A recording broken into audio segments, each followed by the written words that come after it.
1 in. Hello there, all you wonderful, amazing, awesome people, and welcome back to another episode of An Ecologist Plays, a channel where we are learning more about nature by playing games. And we are back in Dinkum, of course, and my name is Will. And I'm Nick.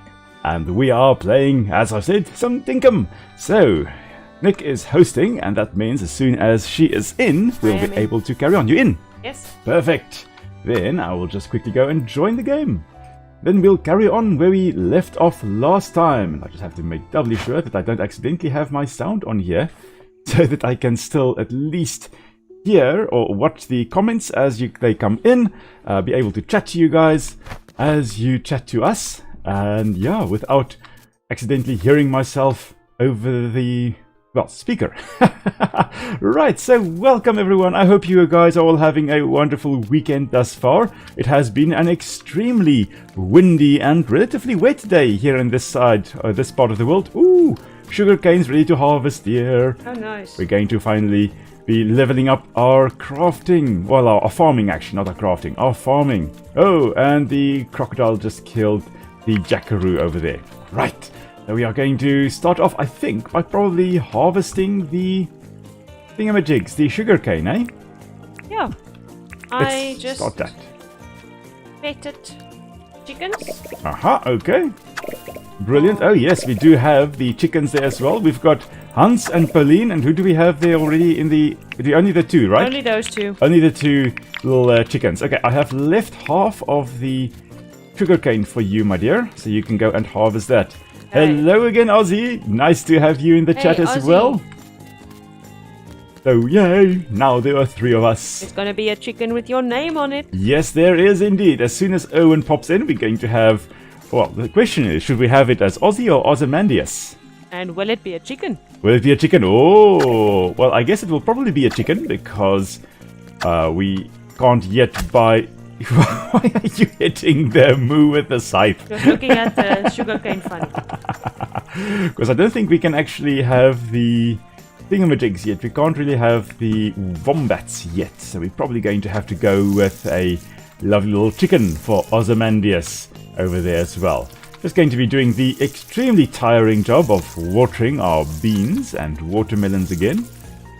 We only have the one watering can, eh? Yes, I think so. You can, if you want to, you can water a half, but apparently it doesn't count as farming, as leveling up your farming skill if you actually water the plants.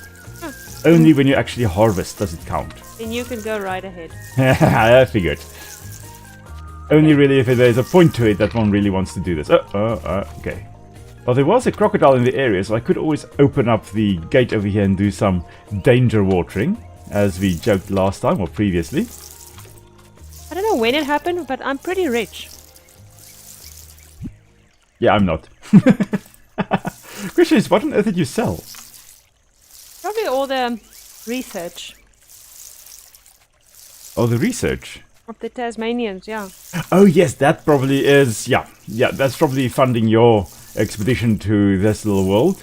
My research, or my project here is entirely funded by I don't know what. Oh, okay, I am extremely exhausted.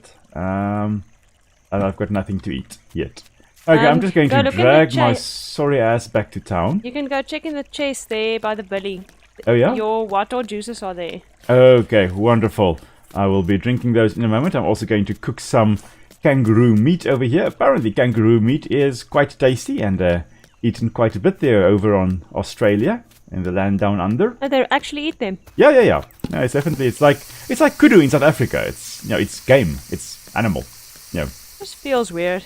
It does. As a South African, it does feel weird contemplating eating a marsupial, but I guess meat is meat.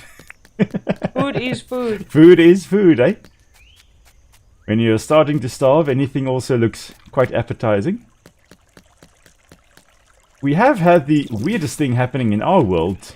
Realize it. When did we realize it the first time, dear? You know what I'm talking about, eh? Yeah, previous time we were playing. Yes, so I've been experimenting a little bit in our world to try and see if we can get... Well, so this is in a different world. If we can get the rough soil to form. The rough soil like we have... I think this patch over here, because you can actually have ore spawning on this patch, but not in the patch next door, and on the soil type actually. So the idea is that we want to have some of this because it can spawn iron ore and copper ore and tin ore quite close to our base. And we've been trying to get this or replicate this. We've accidentally replicated in our farming plots in the other game, and so what I've done is I've set up a little experiment, because of course I have, where I've watered little plots like this. I've dug or plowed little plots, and then I've watered it, and to see if this results in the bare patches like that forming. What has happened is we've accidentally sprouted plants without even planting seeds there. So we've had sugarcane and wheat starting to grow on plots where we have not sowed any seeds. We're not going to try it here because I actually have got seeds to plant. But yeah, random things have happened, and we're going to... Absolute miracle. Yeah, it's a little bit of farming miracle that has happened. Oh, and I'm exhausted again. Oh my word. Just sipping the wattle teas like it's going out of fashion. High tea with the queen in the land down under. Jamie, I can help you water there. That's alright, I'm almost done. It's like the last row. And then I can plant some seeds. Oh, I need to get some more fresh water. Can't wait for the proper watering cans. This normal old watering can is useless. I've got a quest to plant 6 crop seeds. Well, guess what I have? Do you have a quest to plant seeds, dear? No, I actually have a quest to plow the Plow. ground. Plow. Oh, you can plow any random spot that isn't rough soil. That's true. Yeah, okay, no problem. I'm just being chased. Okay, of course you are. I didn't think this... Just going to plant like that, and what else do we have? Oh, we've got watermelon. Oh dear, okay. Are we going to have that in random spots in the ground as well? Yeah, I did not think this through either. We're going to have that there. And we're going to have this one. Just trying to alternate in such a way that the watermelon has as many spots to spread to as possible. This one over here, and then possibly that one there. Yeah, we're going to do that. We're going to have this one, I think, over there. Good work. We'll have another bean over there. And then we'll have another watermelon over there. And we'll have another bean up here, I think. Yeah, that will work. That will do just fine. Look at you working so hard. Yeah, slaving away in the corner over here. Working hard. Let's see. We've got some soil to dig up. Of course, there's a little chest, little crate, little barrel, that's the word. Oh, shiny disc for when Theodore comes to town again. That is going to be marvelous. He hasn't been to this town yet. Oh, he hasn't? No, he hasn't, no. That's true. Theodore really needs to come and visit. We need to get rid of all that. There's another shiny disc. If Theodore comes to visit, we're going to have all the recipes unlocked. That's what's going to happen. Oh, yeah, so many crocodiles here, eh? Mm-hmm. Oh my word. Okay, another barrel. And yeah, Ozzy, I agree, there is only one true name that we shall be calling the chicken. Let's have a look here. Right. So my traps are all sent up. Okay, wonderful. I am just going to... Oh dear, I am being chased while crawling. No, I am just going to... Oh, you are being chased, okay. I was like, I don't have the energy to run away from a carnivore. Yeah, I was just thinking, you know, away. I should just run faster than you and I'll be fine. Yeah. You don't need to run faster than the predator, just faster than your friends, eh? Yeah. The world is turning into shades of black and white here for me. I'm going to eat some meat here. That's going to restore some of my energy at least. I'm just going to put the seeds up here again. And then just eat this. Ah, color has returned to the world again. Marvelous. We didn't really think this through, so we've got a tiny little chicken place here. Yeah, for now. And then where's all the other things are going? Like the wombats and stuff. Wombats and the plebes and... Oh, we've got a whole area on the other side here that we can do that. We'll probably have to expand a bit. expand to the other side of the pond. without chopping out these grass trees. They are sacred, they are protected. Ah, yeah. Shall not be chopping out them, or a great curse shall befall thee. Of course, taboos like that are very important if you're looking at conservation, at least in a traditional sense of the word, where many cultures, like the Malagasy people or the people on Madagascar, they had a whole bunch of taboos regarding which animals you are not allowed to hunt or disturb or kill in any way. Things like a lot of the lemur species were protected in that way, and then as those customs fell away, then a lot of those animals actually were hunted, not to extinction necessarily, but they became threatened. And so we are going to have that little taboo being maintained here. We are not allowed to chop out the grass trees. So, where do you keep the plow? The hoe is on me. That thing, yes. Oh, man. You know, sometimes I try sounding smart, but... then you sound smart, but the real word is just crude. I'm running in your direction. I have to try and keep up with the ecologist, but... There we go. It gets tired. The hoe is lying on the ground there. Thank you. It was ripe for the picking. I could not resist. And I'm trying to keep the channel family friendly, but sometimes it's impossible. I was talking about the farming implement though. So, yeah. Anyway, running around. Oh, plant 3 crop seeds. Oh, Oops. yeah, I'm not sure whether there's space to plant anymore now. It's fine. It's fine. It's how many points? 100 and something? 135. Okay, give me some seeds, please. Do you have seeds? Okay. I have got... You want to... Oh, you're going to plant a few and then I'll give you money. fence it around. Because you can fence it off then. Okay. You go plant some beans. Off you go, lassie. Thanks. Okay, you're welcome. I'm just going to... Oh yes, that's what I was wanting to do. I wanted to actually harvest some wattle flowers so that we can make more wattle brew. And at the same time, again, trying to do conservation work here by getting rid of all the cactus figs so that I can eat them. So that they do not spread all over the place. Trying to get rid of invasive species, invasive prickly pears, by eating them. That is the name of the game. And interestingly enough, in America, they are trying to get rid of carp by, amongst other things, eating it. But I'm sure we'll talk about that later on today as well, as we start fishing for some carp again as well. Hello, Mr. Brush Turkey. Hello. You're safe because people are watching. So I chopped down these 2 random hardwood trees. Yeah? That was here in our close to our house. I'm glaring at I'm you. gonna make some hardwood fencing for the... But did you chop down Will's secret trees? I don't know. Are they the ones that are next to our food orchard? Maybe. I'm going to plant a tree in your house. Those are my special trees. I'm going to get the sign. I'm going to put a sign up there saying Will's special trees. And if you have chopped them down, it will read Will's special trees, rest in peace.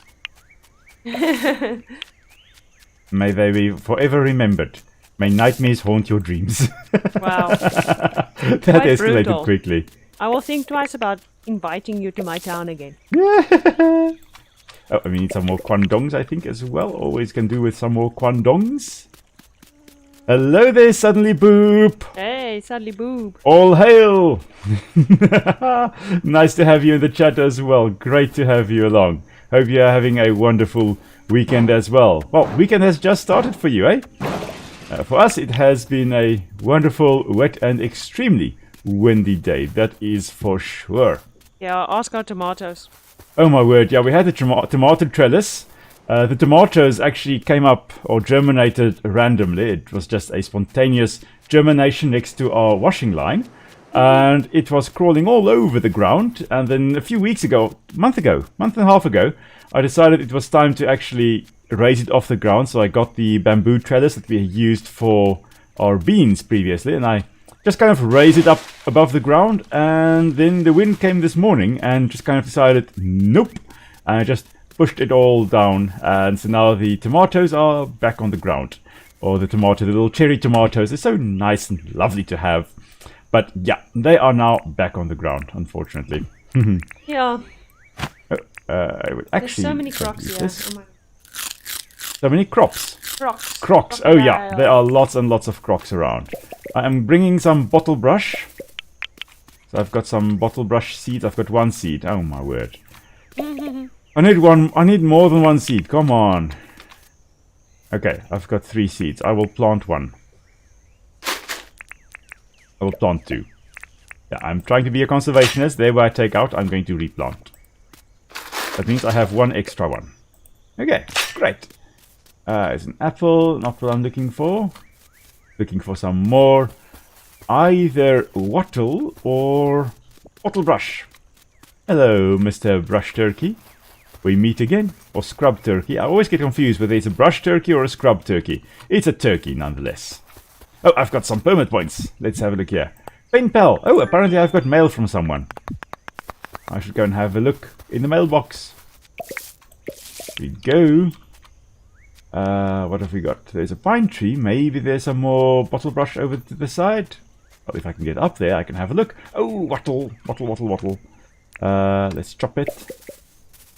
Get some seeds, hopefully. Oh, only 1 seed. Come on. Really? You're gonna do that to me? Okay. 1 wattle seed. Plant it. I need more than 1 seed if I'm going to propagate this at home. Now I need a watering can for my crops. Oh, of course you do. You'll get it in a moment. Okay. I'm just out collecting some wattles for us. No problemo. Let's have a look here. More wattle, more wattle. There's 1 there. Great stuff. I need to also make another copper axe because, yeah, I am about to finish mine. And before I finish it, I do at least want to store it away and make a new one. So that we can repair it when the time comes.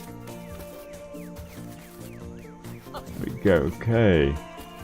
I'm not sure whether our museum has a Largaday, but I'm going to take 1. Probably going to just finish harvesting or using this pickaxe to completely use this pickaxe to its well, done. Oh my word, words are failing me. The English language is not being computed in my brain. I see our village. I'm coming home. Right. Oh, whereabouts are you, dear? Oh. Okay. At the house, why? At the house. Okay, I'll bring the watering can. Okay. I see you. Hello, bunny. Hey. Watering can. There you go, lasse.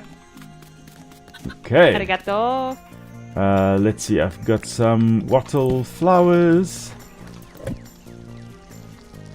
And 2 to put in there. Wow, this is really a nice wattle plantation. Never thought I'd say those words, but yep, this is a nice wattle plantation. I take the wattle plantation very seriously. Yes, you do. Clearly you do. I'm just going to almost pass out from exhaustion. It's been hard work bringing this home. Let's see, it's 4 p.m. Yeah, let's just drink 1 last wattle tea to get everything done. I'm just gonna check. I wonder if we still have town debt. Oh, yeah. As I'm rich now, I can might as well, you know. Yes. Have we started? No, we really haven't really started the bottle brush plantation, have we? No. Okay, I'll leave the bottle brush seed here for you in any case. Yay. Right over there, on the stairs. I usually Or next to it. There. just plant them all over because they're Okay. also pretty. They are pretty. Okay, so take this. Thank you. That. Giving me a half-empty one. Yeah. Let's have a look. Can we see Largaday in here, in the museum yet? Should be crawling around here if there is one. Don't see a Largaday over there. None in there. Nothing in there. Okay, so Largaday should be new. We should also be able to check it. And the pedia over here. Bugs. Oh, Largaday apparently is in the museum. Okay, I'm going to sell that. Let's have a look here. Hello, Johnny boy. I'm gonna sell some goods. I'm gonna sell... what shall I sell? The Largidae, of course. And I'm going to sell... That's gonna be it. Yeah, for now. 1 Largidae, 780. Wow, that's actually quite a bit of money. Wonderful. Nice. Probably going to buy a new shovel, and a new pickaxe, and a new axe, and the iron bar. Oh, nice. But I thought you don't really have money. I've got enough to do this. I've got like 13,000 left. Oh, shame. Yeah, it's alright. I'll have like 10,000 at the end of this day. I'll take it. There we go. Okay, 11,346. That's what I have. It's something. Oh well, money is money. I am going to be cooking 40 cactus figs and then selling that to John to take to the city. So that's going to be a bit of money there. And we find a use for this invasive species.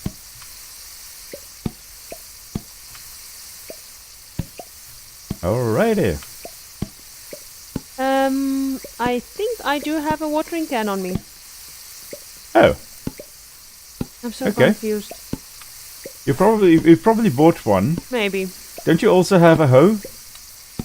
Don't know. I'll check now. Because I'm wondering whether we didn't by any chance buy one for each of us when Rain came to visit. I think she may have come to visit twice. Well, she had to if we have 2 watering cans. I don't have a hoe, but I definitely have my own watering can. Let's Oops. see. Oh well. Interesting. Okay. Here. Apparently I need to saw some planks. Right, I'll Would have you to like go... your hoe back? Yeah, maybe. And I've got 10 seconds to go and sell some stuff to John. No! Johnny boy, take all my cactus figs. Yeah. 10,000 for 40 cactus figs. Wow. Yeah, cooked cactus figs. That's 250 each, so now I doubled my money with 40 cactus figs. Doesn't say much, you know, considering that I only had like 13,000, but yeah. Got quite a bit of moolah from that. I'm just going to finish using this pickaxe so that it can break and I get some permit points, hopefully. And then I'm going to have to chop down some trees as well. I'm wondering who's gonna come visit us tomorrow. I also wonder, eh? It'd be interesting to see. I'm probably going to harvest some eucalyptus trees. Maybe from this little estate over here.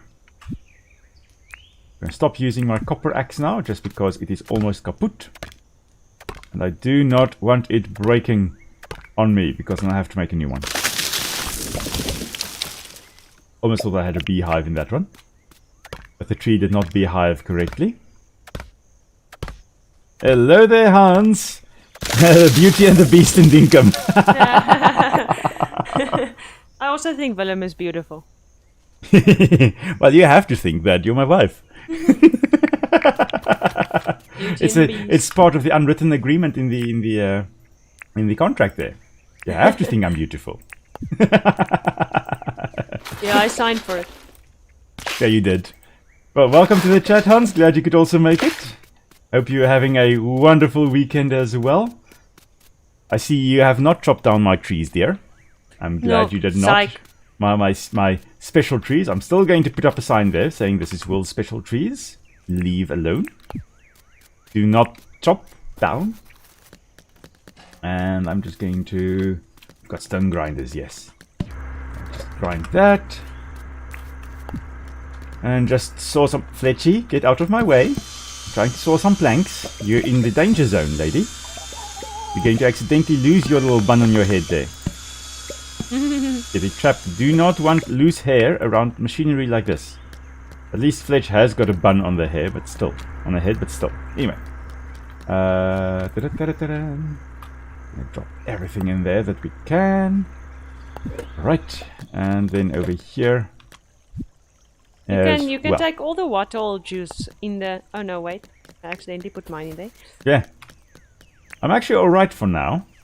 Okay, but just to keep in mind, because I always keep mine on me. Okay. No, perfect. I will do so. Thanks, dear. Okay. Let's get these little guys over here. That's where they need to go. Okay. And maybe this almost broken pickaxe goes in there as well. We need a new chest for the tools, no? For the tools. Yeah, we do. Let's see. I'll craft one. Oh, Hans is asking whether we are going to do the mines today. I was also wondering that. Yeah, Nick asked whether we are, and yeah, if we can craft at least copper spears to go down with, then possibly. Yes, maybe. Then maybe, yes. It would be great if we can. That is going to be quite exciting to go down. But if we do not have copper spears at least, we will probably not be doing that. That may be a little bit suicidal to go and do that. Dear, you did water your crops that you made, right? Yes, I did. Okay. Let's just check here. All these crops are still watered and they're all doing well. I see here's your new little section. Right next to the crocodile lying with its mouth open there. Of course, crocodiles like these will be lying with their mouths open as a way of controlling their body temperatures. Now he's just walking away. Why you do that every time I talk about you? You just do everything else. Oh my word, he's growling at me. Yeah. Good luck getting to me. I'm on the other side of the fence. The danger music is playing because the crocodile recognizes that there's someone here and he's growling at me. But he can't get to me because I'm on the other side of the fence. And crocodiles are not known for being great jumpers. So, yeah. Does alligators also do that? With their mouths open? Yes, Yeah. all the crocodilians will do that. It's basically to have the wind, because with their scutes, with their scales as well, they don't really have a way of sweating and getting rid of excess heat. And so what they'll do is they lie with their mouths open. And then wind will blow across the inside of the mouths. And in the process of that happening, it actually cools down the inside of the mouth, and the blood in there then cools down, and the whole crocodile then tends to cool down. For me, it would just be a much easier way to cool down by just jumping in the water, but yeah, anyway, I guess it is what works for them. So, Is it like a dog panting?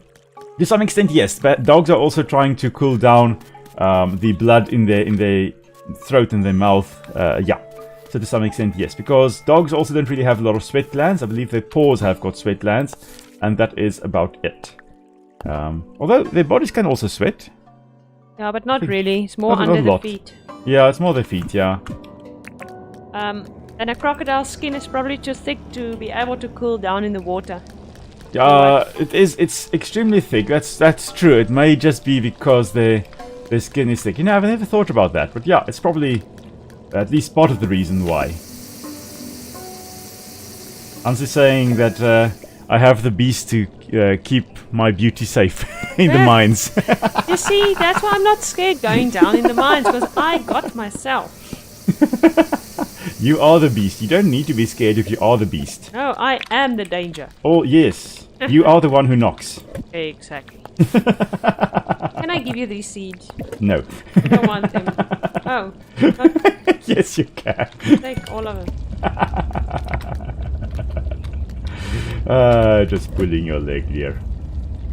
Let's have a look. We've got a lot of tin to smelt, and we only have 3 furnaces here. Right. Let's just drop those in. Aha! First sugar has been processed. Sweet. I want to go sleep to see who's coming. Okay, to town. I'll be there in a moment. Let's run and see what we can do. Oh, I've got pen pal. I must remember. I've got pen pal. What has Fletch sent me?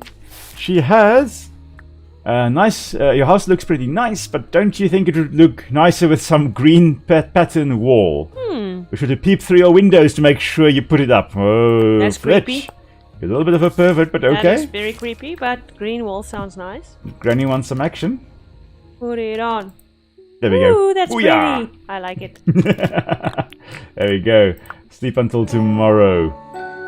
Let's see who's coming to visit. Imagine how creepy that would be to see Fletcher's face. Oh my word, I can just imagine, like, waking up and then there Fletch is just kind of staring in through the window. I would just pack up and leave the island. That's what I would do. Just like, nope. Okay, it's the furniture guy. Ah. Damn. Boring. Well then, why do you have to come here? Well, I wouldn't mind to have a bed, so let's see. Okay, John apparently found some 5 gumwood plank floating in the river. And he says, I know you are always looking for this sort of stuff, so I sent it to you. Thank you, John. I'll be sure to, I don't know, sell you something back in return. Okay, so we've got a moo capture reward. Okay. A moo, so you can do that quite nicely. This is the first time in Dinkum I see a kitchen sink. Oh wow. Like for sale? Yeah. Oh wow. That is quite interesting. Just trying to find out. Well, I'm getting lost in a little bit of a forest that we already have. Let's go have a look here. Shall I sell our basic wooden wall there? Yeah. You like the green pattern wall, right?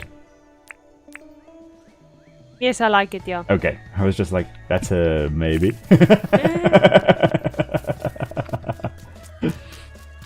So, any more examples of mutualism in the Australian Outback? Well, that's a very interesting question. I'll have to have a look and see if we can encounter anything interesting here.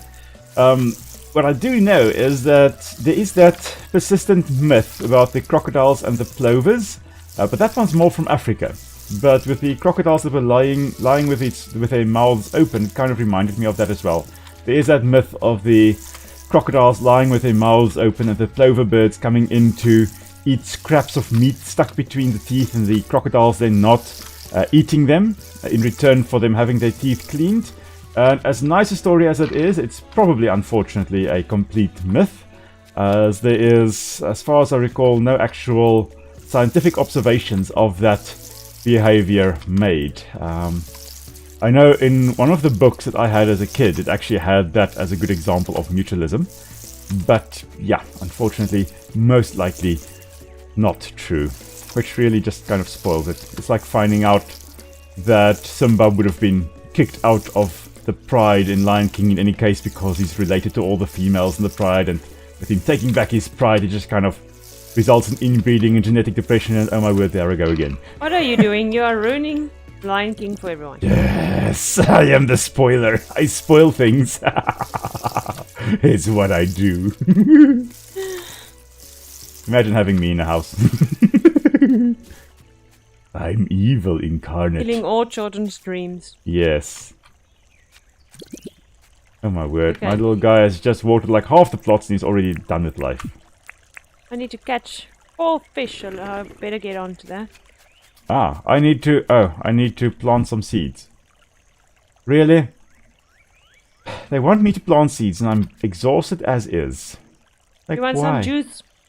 I will probably come to get some in a moment. I'm just gonna be watering some plants again. Or do you want some chicken eggs? I will probably need some chicken eggs. Yes. I'm just keeping all the good stuff to myself. Yes, I know you are. Keeping it secret and hidden. Hello there, President! Glad to have you in the chat here with us. Glad you could join us. Oh my word, last I chatted to you was in Discord, and I realized that I haven't been on Discord in ages, and that's because I was locked out of my own Discord.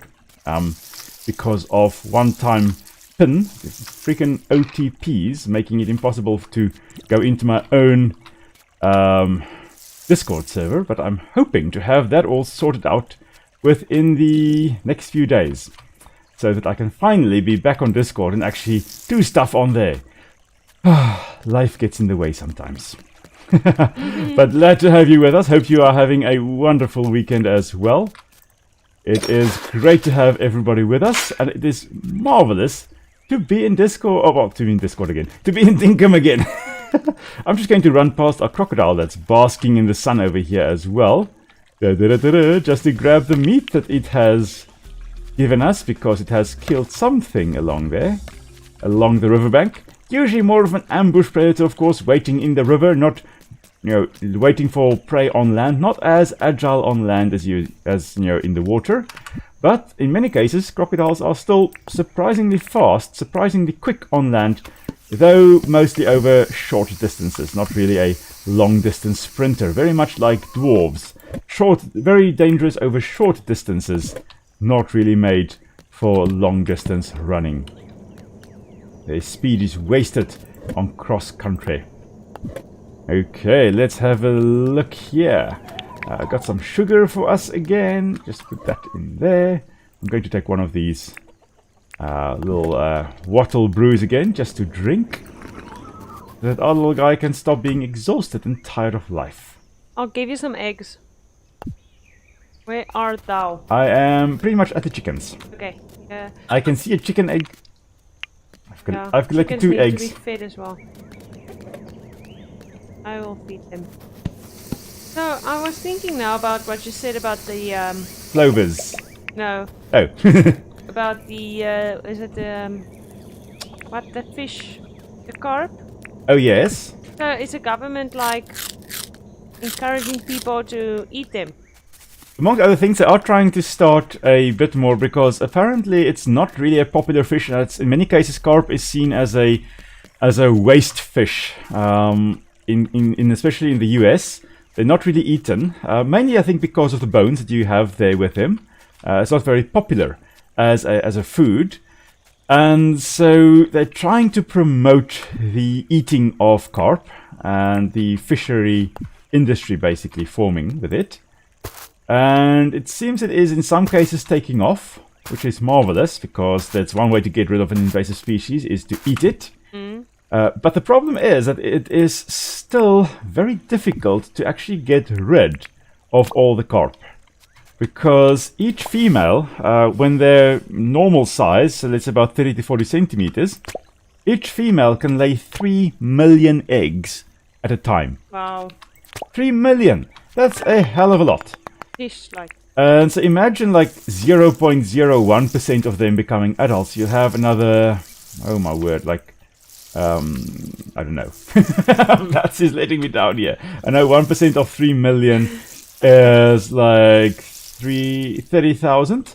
So, okay, you'll have another 300. If 0.01% of the carp become adults again, you'll have another 300 carp. And you know, if each of those, if half of them are females, so another 150 of them are laying eggs, each laying 3 million eggs, you'll have another 4.5 billion carp in your lake 2 years later, which is an extreme amount.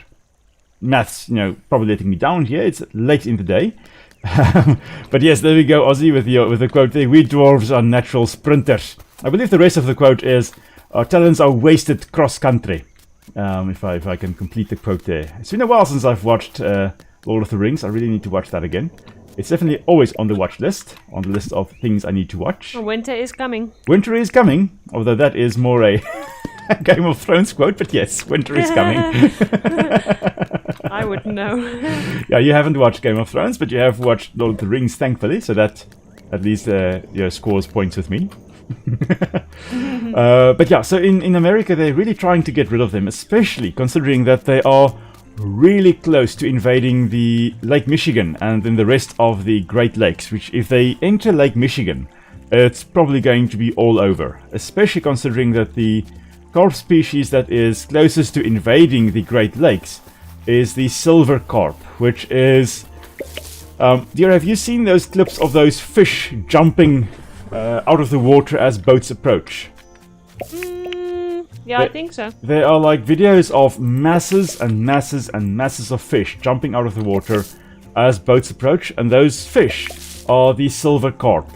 And there have been cases of kids having their jaws broken. Oh my goodness. Where they're being towed on like little floaties behind boats. Yeah. And then these fish hitting them with enough force to, as they're being towed, to actually break their jaws. Yes. And as a result, whole waterways have to be closed because of them actually invading certain areas. So they're really not keen, because the Great Lakes obviously very popular as a tourist attraction, and if they invade that area, that's going to be a real major... I'm laughing, but it's so frustrating to imagine that they get into those lakes and then potentially just wreak havoc. The reason I'm laughing is because at the same time it's also extremely funny to imagine like fish smacking a person in the face as they're driving around in the boat. Until that happens to us, then that's not going to be funny. You'll be tasting of fish for the rest of the week. Hey, but afterwards we will laugh, because who would suspect that happening? Yes. Yeah, you're going for a nice little drive in the boat, the next moment, fish everywhere, and half of them are smacking them in your face. So, yeah. Why do the fish jump out? It's a defense mechanism. That's why they do that. They recognize that there is a threat, so they hear the boat approaching, and they see this massive shape approaching them, and then the instinct is to actually jump out of the water. We have a similar behavior in South Africa here. We've got a type of mullet, which is a bottom-feeding fish, a thin little fish, torpedo shape, very similar in shape to what we have here in Dinkum, the grayling, but not related at all. Completely different fish family. But those mullets, there's a specific species that we call springers because they jump out of the water. When we canoe, when we go in the estuaries and we actually go around with a canoe, they actually jump in front of us, so you can actually see where they are. And they can get a meter long, so they're quite decent-sized fish. Jeez, that's big. That is quite big. But there we often have went as kids on holiday. There we actually can see them jumping along. It's quite an amazing sight, but nowhere near in the numbers where you have them in the US. The weird thing with that behavior is that in their native range in Asia, they don't do that. At least not in the numbers that they do in the US. And in other parts of the world where they've been introduced, they also do not jump like that. It's only the USA population that actually jumps to that extreme, which really is weird. And there are some theories as to why that is, but the most probable explanation for that, it is an example of what we call the founder effect. So if you have 1 million individuals of a species, right? And you take that entire million and you put them somewhere else, the genetics of that new population you've put somewhere else consists of the genetics of all the million individuals of the population. You've just kind of placed them somewhere else. Whereas if you take 1 million carp, for example, and you take a subset, you only take 100 of them, and you put them in another area, that 100 carp you take are only going to contain the genetics of those 100 carp, not of the entire 1 million, for example. So you take a subsample of the genetics, and it is possible that in the original carp that was brought across to the US, there were some individuals which had the genetics that made them a little bit more predisposed to jumping when they sensed a threat. And as time went on, that behavior became more prominent because the genetics got increased in abundance in the population and actually resulted in that behavior becoming more abundant in the population. It's really weird. It's something you also observe in island species, where when a species actually gets introduced, you have that potential for the founder effect, which is exactly that, when a subset of genetics is taken, and it actually can result in some cases, very different behavioral traits, very different genetic traits from the original population. The genetics can be rapidly different, or the proportions of the genetics can be really different from the original population. It's a fascinating thing. Yeah. I really enjoy delving into things like that. And it can be quite complicated sometimes to really understand and to explore. But I just love delving into that. And I think that to me also is the explanation that seems to make most sense as to why on earth the population of silver carp in particular in the US jumps more, far more than the carp in other parts of the world, in the native range or in other areas they've been introduced. Just genetics, it gives me the fuzzies. I'm just grinding some more sugar for us as well. Right, let's have a look. They also outcompete... Oh yes, that is another problem. Outcompete all the local species. That is really such an not amazing, that's a horrible result of them being invasive and invading areas. The fact that they do outcompete indigenous species, but at the same time, they also... what's the word? They compete and they eat the eggs and the young of the other species. They're bottom feeders, so they grubbing around on the bottom, and any eggs that they happen to find in the mud, they obviously will consume. At the same time, they make the water so muddy. It is extraordinary. Here in South Africa, we've kind of got a double whammy in terms of invasive species, because we've got carp and we've got bass. And in some of our lakes, we've got both. Or in some of our river systems, we have both. And these are river systems very often that have clear water, where the fish are also not used to big predators, big fish predators. So you have got the carp making the water muddy, making it more difficult for these little fish to actually spot the predators. And then you've got an introduced bass, for example, a large fish, that then also eats the fish. So they don't spot the predators, and then they get predators that they're not used to, eating them at the same time. Really a bit of a double whammy that happens there with them. But yeah, as you were mentioning, with the carp really outcompeting a lot of indigenous fish, and that's also why they're so scared of the carp, especially the silver carp and the big head carp. And Hans, you also mentioned, I believe, silver carp and big head carp last time. Those are the two ones that are really getting close to the boundary with the Great Lakes. And they're so scared because in the Great Lakes in particular, sports fishing is also a big thing. Especially species like walleye, and I think buffalo is up there as well. Big mouth buffalo, big fish, sports fish as well. And carp tend to decimate their populations and really outcompete them just by sheer numbers as well. But there is hope. They've actually installed, because there's a canal connecting, is it Illinois, I think, the state that is closest there to the Great Lakes, or it's Lake Michigan. Yeah. I'm not that clued up in US geography. I'll be honest, because each state is like an entire country's size in Africa. Anyway, so if we're looking at, for example, that canal that connects the area where carp are already present to the Great Lakes, they've actually installed electric barriers in there. So little areas, 3 gates per se as well, that they actually release electrical currents into the water to try and scare the fish away. Wow. It has worked quite well, but thus far 3 individuals of carp have been caught on the Great Lakes side of those barriers, meaning at least 3 carp have already made the journey across those barriers into potentially the Great Lakes areas. And that's what they really are scared of.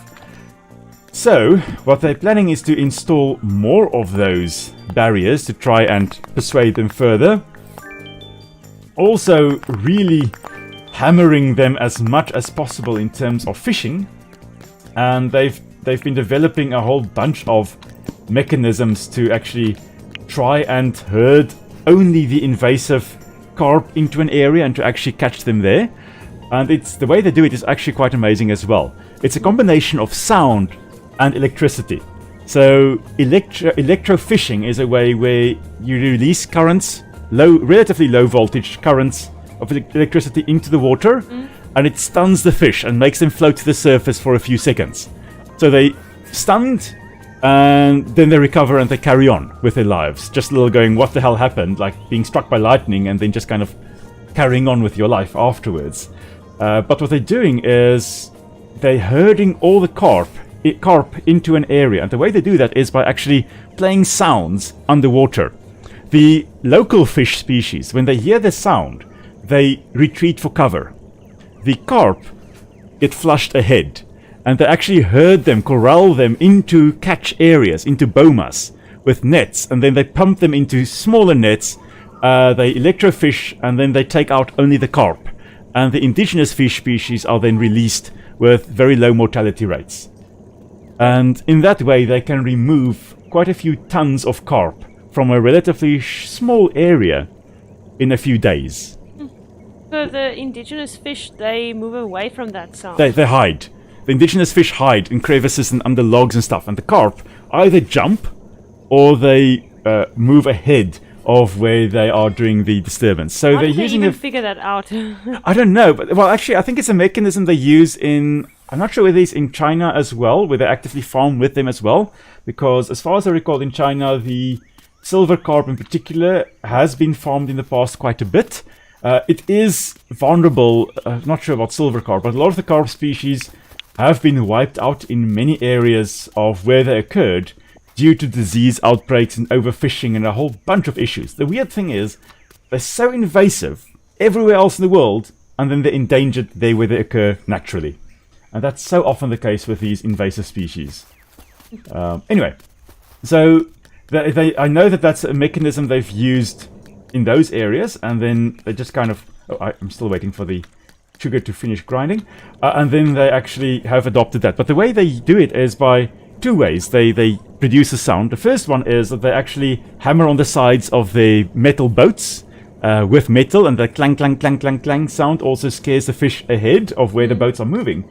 But the second way is by playing a sound in speakers underwater of an elevator door closing. What? Repeatedly, like clunk, clunk, clunk, clunk, and that sound seems to scare the carp ahead of where the boats are. It's amazing. I want to know who's the guy that went, okay, let's play the sound of a duck and see whether that scares a fish. Nope, no response. Okay, let's elevator door. Oh my word, elevator door works perfectly. Let's do that, shall we? This sounds like carp are really complex as a species. Yeah, no, definitely. It's amazing. I really find it amazing to learn all these things and to be able to talk about it as well. It's really quite fun. Let's have a look here. I want to just cook this meat over here. Like, they are outsmarting people quite a lot. They have to go through to great lengths just to keep the carp at bay. No, simply because they have such extraordinary reproductive rates. That you can outcompete anyone if you just have an exceptional reproductive rate. I mean, look at locusts all around the world. Locusts, like in plague proportions, like we experienced last year. That was just the tail end of the plague. I mean, those locusts, you can have 1,000 birds eating 1,000 locusts a day, and it won't make a dent in the population of those locusts. They will just carry on with their lives and swarming as they go along. It's just because there are so many of them. Safety in numbers. Safety in numbers. The more you are together... Oh, sorry. That was quite loud. The more you are. The more you are together, I'm just going to move my microphone a little bit away from me, just so I don't accidentally scream in everybody's ears. There we go. The more you are together, the greater the smaller the likelihood that you are going to be the one that gets eaten. So someone is going to get eaten, and best is obviously if it's not you that gets eaten. So, you know, rather have Johnny being eaten than you. Yeah, I agree. That's the basic principle, of course, of safety in numbers. Although some animals, of course, do take it to the other side, where safety in numbers means that... Oh my word, I wonder whether this is rough soil where ore can spawn, and I'm just digging it up. Oh dear. Anyway, so some animals do, of course, take it to the other extreme, where they actually turn the tables on their predators. Things like buffalo. Both in Africa, the African buffalo, and the American bison will, of course, turn the tables on the predators by being in large enough numbers so that if the predators come along, they can just attack them rather than trying to flee from them. If possible, of course. Yeah, that's cool. Yeah. I guess that's kind of why humans also evolved to be a little bit more social. We don't want to... first of all, don't want to be alone. For some reason, we are a very social species. Even those of us that don't... We think we can do alright on our own. Yeah, we prefer having people around us. Yeah, so it's safety. We don't want to die alone. We'd rather have someone, dying with us, or preferably the other person dying, rather than us dying. And are we getting morbid again? Well, yeah, maybe. Philosophical. Let's call it. I'm getting philosophical here. That's part of ecology. Living, dying. Yeah, oh my word. The other day in my ecology class, I went into a very dark spiral very quickly. But that's ecology also for you, eh? It's a matter of... How do I always say? Ecology is sex and death. sometimes at the same time. Like if you're a praying mantis. Yes. Or some spiders, I think, eh? For the Yes, male. yes, like the orb weavers. Yeah. Yeah, they are also very much at the same time kind of people. Well, spiders. Yeah, right. I know in Australia they're also really struggling with the carp. And okay, that's a moo capture. We're not ready for the alpha jackaroo. But yeah, as I said, in Australia they're also really battling with the carp. Hence the inclusion, I think, in the game here. I should probably ask Melvin whether he wants anything, whether I should do anything for him before the day is over. I've kind of forgotten that we have a visitor here. Come, little balding man. He wanted furniture, so I gave him our bedside table. He would like cooked prime meat. No. Yeah, I don't think we have any prime meat. No. We can go for the jackaroo. I think there's an alpha jackaroo. Nah, there is an alpha jackaroo, but no. I've already told him no, and he was like, oh dear. Okay. Because he asked for cooked prime meat, and I was like, nah. Yeah, yeah. Like, nah. Like, what do you think this is, a restaurant? Yeah. We don't even have cooked prime meat. I'm not going to give you something we don't have. Nah. Yeah. Right. Right, so let's have a look here. I can't sell HC shells because it's already done. Cook something at the cooking table. I'm not sure whether I can do that. You can do a fruit salad if you can find all the fruits. Yeah, no. I'm not going to do that. I'm just going to go without those 100 points. That's alright. I've got 2,500. It's coming along. But I will probably have to get some more mining or more permits for the mining license.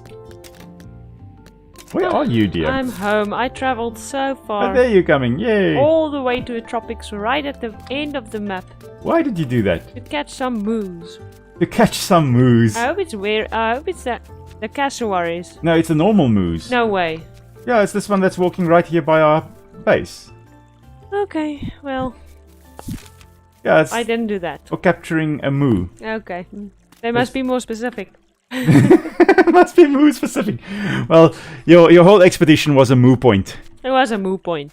Like a cow's opinion. But I think I get more money for those moose. Yeah. Yeah, let's see. For these ones... 7,000, I think. I Yeah, thought it that was doesn't say too it here. little. Because I think you get 8,000 for the wary moose. Yeah. Okay, so it's a profit anyway. Yeah, still a win. Oh well, okay. What did I Well, want to do? welcome back, dear. So I've got a mangrove jack, eel-tailed catfish, Oh, nice. barracuda grunter, and blue spot flathead. Should Oh, I nice. cook them? Or not? Mangrove Jack, let's give that to Johnny Boy. Oh, not to Johnny Boy, to the museum. To the museum. I don't Okay. think... No, we don't have eel-tailed catfish either. Okay, cool. Barracuda grunter we don't have either. Oh, cool. Finally, it's my Blue time spot, to shine. Yes, blue spot you can cook. We've already got that in the museum. I'm not sure whether that one is the mangrove jack. You can check in your PDA whether you've got mangrove jack. Oh, no. It's closed. Yeah, no, he's wandering around town. He's decided that he's done for the day. It seems he closes up shop a little bit earlier these I days. found a shiny rock. Whee! Yeah, nice. Oh my word, yeah, Hans, I've heard of the sea lampreys in the lakes there. Love, you don't know lampreys, eh?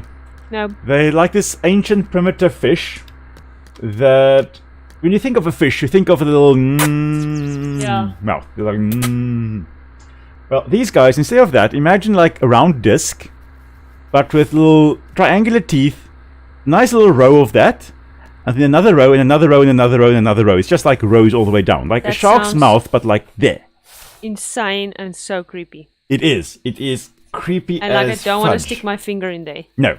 And what they do is they actually latch onto other fish, and they kind of like It's a horror movie. That's drink disturbing. the. It's like a tick, but Like a smoothie maker. yeah, basically. Well, I'm not sure what is worse if you think about it: the lampreys or cookie cutter sharks. Because cookie cutter sharks also have that kind of round disc-like mouth with a row of teeth all around on both jaws. And what they'll do is they latch onto large marine mammals, and they've been known to latch onto human corpses as well. Wow. And then they actually bite onto it and drill around and take out a chunk of meat and then dash away before the predator or the big fish or the big, sometimes tuna and stuff like that. Sometimes dolphins, whales, sharks, all those types of things have a chunk taken out of them. And then they dash away before those animals actually realize that they've been nibbled by the cookie cutter shark. But the cookie cutter sharks are also weird in that all other sharks are able to replace one tooth at a time. So a tooth falls out and one from the next wall kind of just replaces that. The cookie cutter shark replaces the entire jaw's tooth teeth at the same time. Oh wow! So it's a whole row of sharp teeth. Yeah. And the cookie cutter shark also was something that they realized existed before they actually saw a specimen of it. Because they'd found all these animals with the chunks bitten out of them without knowing who the culprit was. And then I think what happened is there were submarines that were being attacked by something. And then they realized that there are these cookie cutter sharks that were attacking, I think, the radar or something on the sensory equipment of the submarines. And they were constantly attacking that. And then they realized, oh, there are these weird little tiny sharks taking bites out of big things. Oh, so they're tiny. Yeah, like 60 centimeters, I think, in size. 15. 60. 60. Oh. I think 60. Oh, it's like 2 rulers, basically. Yeah, it's like 2 rulers. I'll quickly double check the facts there. Not that tiny. Yeah, they're relatively small, I think. Let's just quickly check. Watch how they're like 2 meters. I know they're not 2 meters, but let's just check a look. I have it at 60 centimeters, more or less. 42 centimeters. Males. There we go. I was almost right. Males are 42 centimeters or 16.5 inches, and females are 22 inches, which are 56 centimeters. So, yeah, about 2 rulers. Cool. The ecologist is right again. Yes, I knew they were about that size. So, more or less a guesstimate, a correct guesstimate. They're quite small, but yeah, so it's amazing that obviously the marine lamprey would need. Where are you, dear? I'm already lying in bed. Yeah, I'm coming. Okay, I've been taking a nap for like the past half an hour. But the marine lamprey would obviously need some kind of freshwater environment, and the lakes there obviously would be salty enough for them to survive in, at least in Lake Ontario, you say. Yeah, so yeah, unfortunately, the moment you have the right conditions for a species to invade, and they manage to find their way there, well, then they can start taking over. And I remember a while ago, oh, I can see you are exhausted there, little tired bunny. I remember a while ago I heard that the lampreys are really becoming a problem in the lakes up there. Imagine swimming and you meet one of those guys. Imagine. I think there have been records of them biting humans as well. Don't want that biting me. No. Definitely don't want that biting me. We thankfully do not have lampreys around here. We are quite fine. Yes. We just have hagfish, which are the slimiest fish you can imagine. Oh my word, it's a rainy day. We don't have to water crops. Yay. Yes. Perfect. And I have finished grinding all the sugar cane I had. You haven't ground your sugar cane yet, have you? Oh no. Yeah, so there's more to be ground. Perfect. Okay, let's have a look here. Crops are coming along nicely. Yes, nothing to harvest here yet. Everything is coming along. We really have a bone factory here with the crocodiles though. They're constantly killing stuff, giving us meat and bones. So we'll be able to afford the bone bow and all those things when the time comes. They really want us to kill alphas. Oh my word. John is making compost. If anyone brings me alpha antler, I'll give them 2 fertilizers. Like, really? To do it or not to do it? That is the question. They are quite strong, and we have iron. No, we have tin. Yeah, in our other game, we've got iron spears, and yeah. Yeah. I don't think we should do that yet. Can we make copper? I still need to level up my hunting first before I can make copper. Let's see. I do not yet have access to the hunting license. I don't think I have either, but I'll check. I can buy, when I have another 1,000 permit points, I can buy the deep mining license, which means we'll be able to go into the deep mines. But I'll need to first spend probably like 1,000 or 2,000 on the hunting license. Okay. Okay, so we are going to still be as ecologically minded as possible. But we're going to do some hunting now. Now, what we're going to be doing now is similar to what happened in many national parks in South Africa and around the world. We are going to do some predator control. Because it was believed that the predators should be controlled, because if the numbers get out of or get too much, they are going to have a negative impact on the population of the other animals. Which is utter nonsense. Food webs exist the way they are. Oh, I'm going to be not bitten. Haha. Oh, that was a cheap shot. No. No. Gotcha. Anyway, as I was saying, the crocodiles, well, not crocodiles, the predators, and that includes lions and leopards and hyenas and not wild dogs, well, perhaps wild dogs as well, but most predators, or all predators, were controlled. Their numbers were people tried to keep their numbers relatively constant, and this was scientific, where it was decided, okay, our national park can support, oh, you know what? We can be ecological and do hunting at the same time. You are killing froggies, eh? Yes, you knew. Yeah. Anyway, but as I was saying, before I get back to the cane toads, as I was saying, it was believed that you could calculate, okay, our park can sustain 500 lions. If we have 550 lions, it means we have to hunt or kill 50 lions to keep it at 500. It should not exceed that carrying capacity of 500, and if we exceed that, the animals, the herbivore animals in numbers are going to suffer and they're going to die out in our parks. And for a very, very long time, that was the dominant theory. And this is what we call an equilibrium theory. It's a theory that says that nature should be stable. It should be kept in equilibrium. But what we now know from natural systems is that in most cases, that's not the case.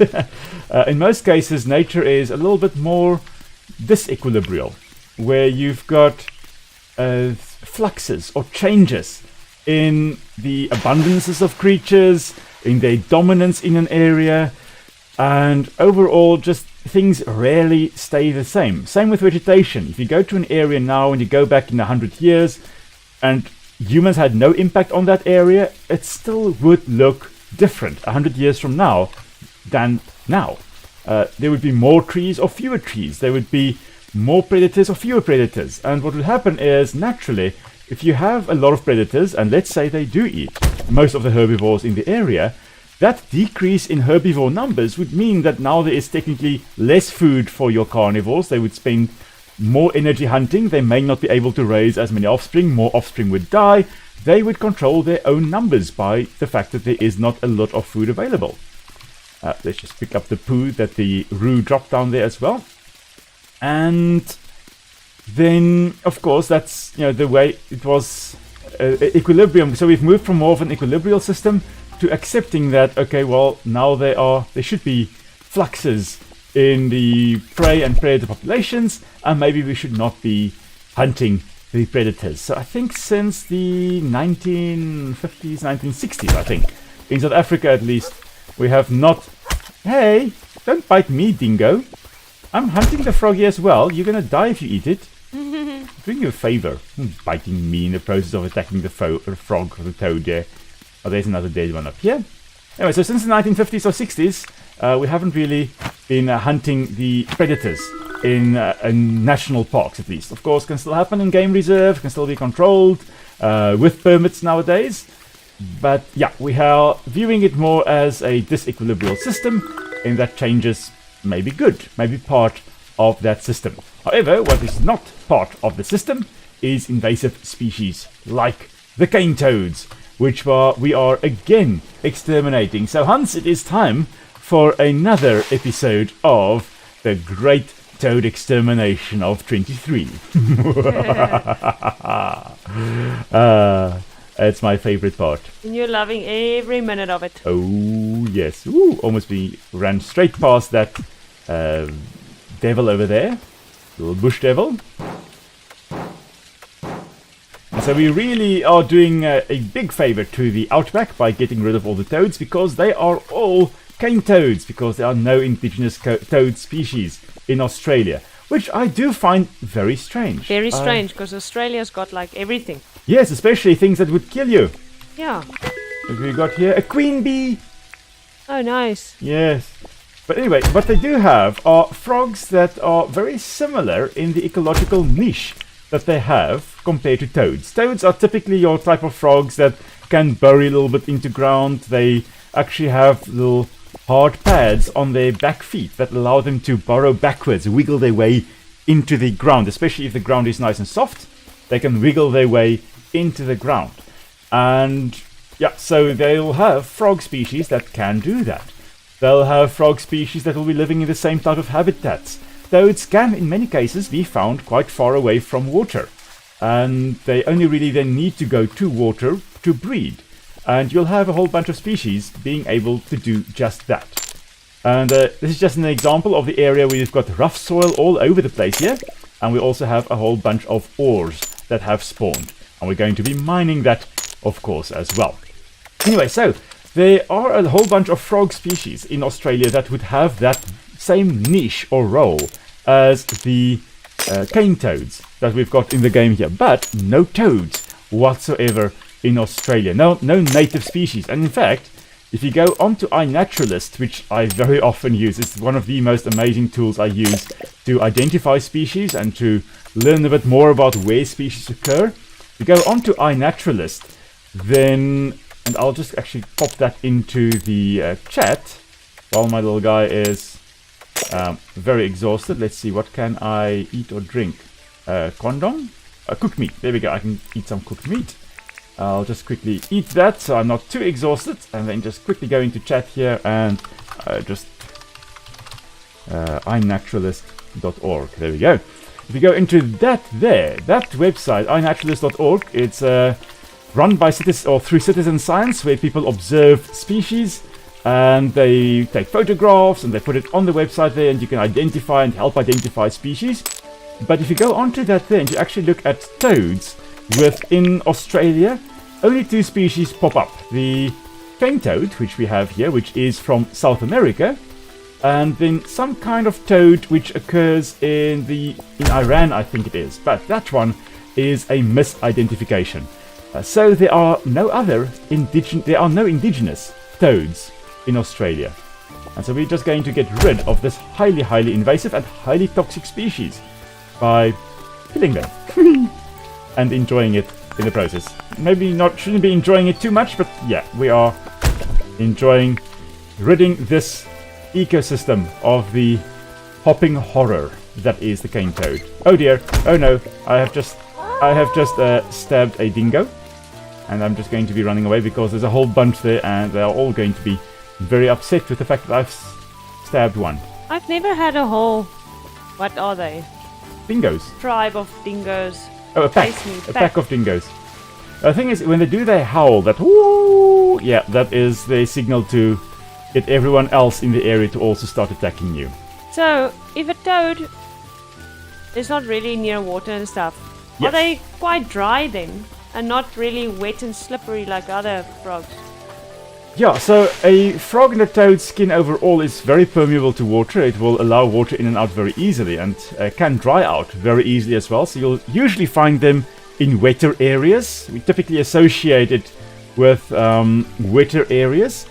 But a toad and some other frogs, like some rain frogs, you can find even in the desert. It's ironic that a rain frog can be found in the desert, but yeah. Some rain frogs, they can be found in the desert. And some sand frogs, that one makes sense, but that can also be found in deserts. And their skin is relatively dry in many cases, yes. Where I grew up, we often had toads in the area there. When I walked there, you'd often find the toads, and yeah, their skin would be relatively dry, simply because they can't afford to really have a wet skin. like we typically imagine a frog would have. Yeah, or is it just imagination that frogs have wet, slippery skin? Some of them are wetter, especially obviously if they've been in the water, then definitely wetter than others. Random questions. Yeah. Oh yes, suddenly Boop. I know of Fish Feed and Grow. It is quite a fun little game. I've seen it. I haven't played it, but I know that that game as well. You start out as a little fishy, and then you end up with becoming a big fish. Oh. And yeah, you eat everything that is smaller than you in the food chain. Basically, you can become a massive fish and then just kind of gobble everything up. That is quite a fun game. Can yeah. you be eaten? Yes, everything that's bigger than you can eat you, and you can eat everything that is smaller than you, as far as I recall. I've got 16 toad skins. I think I've killed 14 toads. I think I did pick up 2 toads that I did not kill. I don't know where you find them. I only saw one. I killed one. I just hop or walk around everywhere, and then they just kind of spawn in my general proximity. It's as if they want to be killed. So I wonder when Franklin's gonna show up. Probably in the next one. I really hope so, because we've got so many discs that we need to give him. Don't we want like a quarry or something? Yes. There we go, running past some bush devils again. I am running mostly around in the bushlands, in the eucalyptus fields. Mm. That may be where they are more prone to spawning.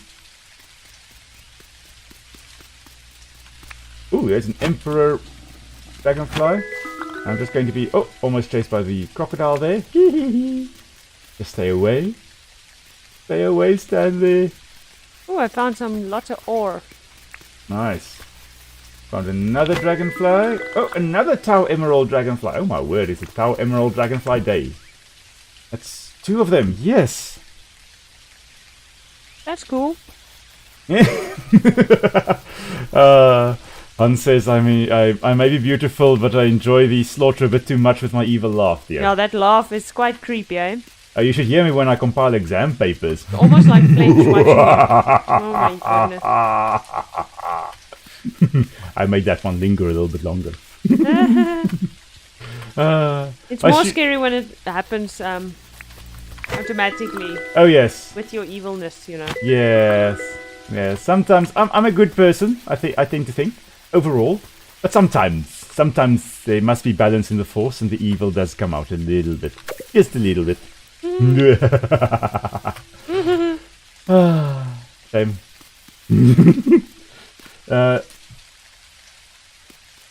Yeah, I like what you're mentioning there, Hans. That you don't think the idea that nature doesn't. Well, I think the idea that nature doesn't self-regulate is kind of messed up. Nature does, but on a much longer scale than we seem to analyze.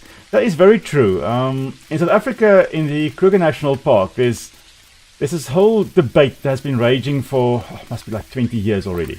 I'm really killing toads in a dangerous area right next to the Tasmanian devil that's sleeping there. But anyway, got away there safely. But there's the whole debate about whether there are too many elephants in the Kruger National Park. And there are lots of people that say that, oh yes, there are too many elephants. And there are lots of people that say, no, there are not. That there are just as many as there should be. And people that tend to say that there are too many tend to argue that there should be more big trees. That in the past, there have been more big trees. But it's like, okay, yes, but in the 1800s, elephants were almost hunted to extinction in that area. So, not the watering can, I want to drop down the Kwandong. So obviously then, the big trees are going to have a chance to establish because elephants have been hunted out of the area. So, you know, it means that trees are going to establish and there are going to be more trees.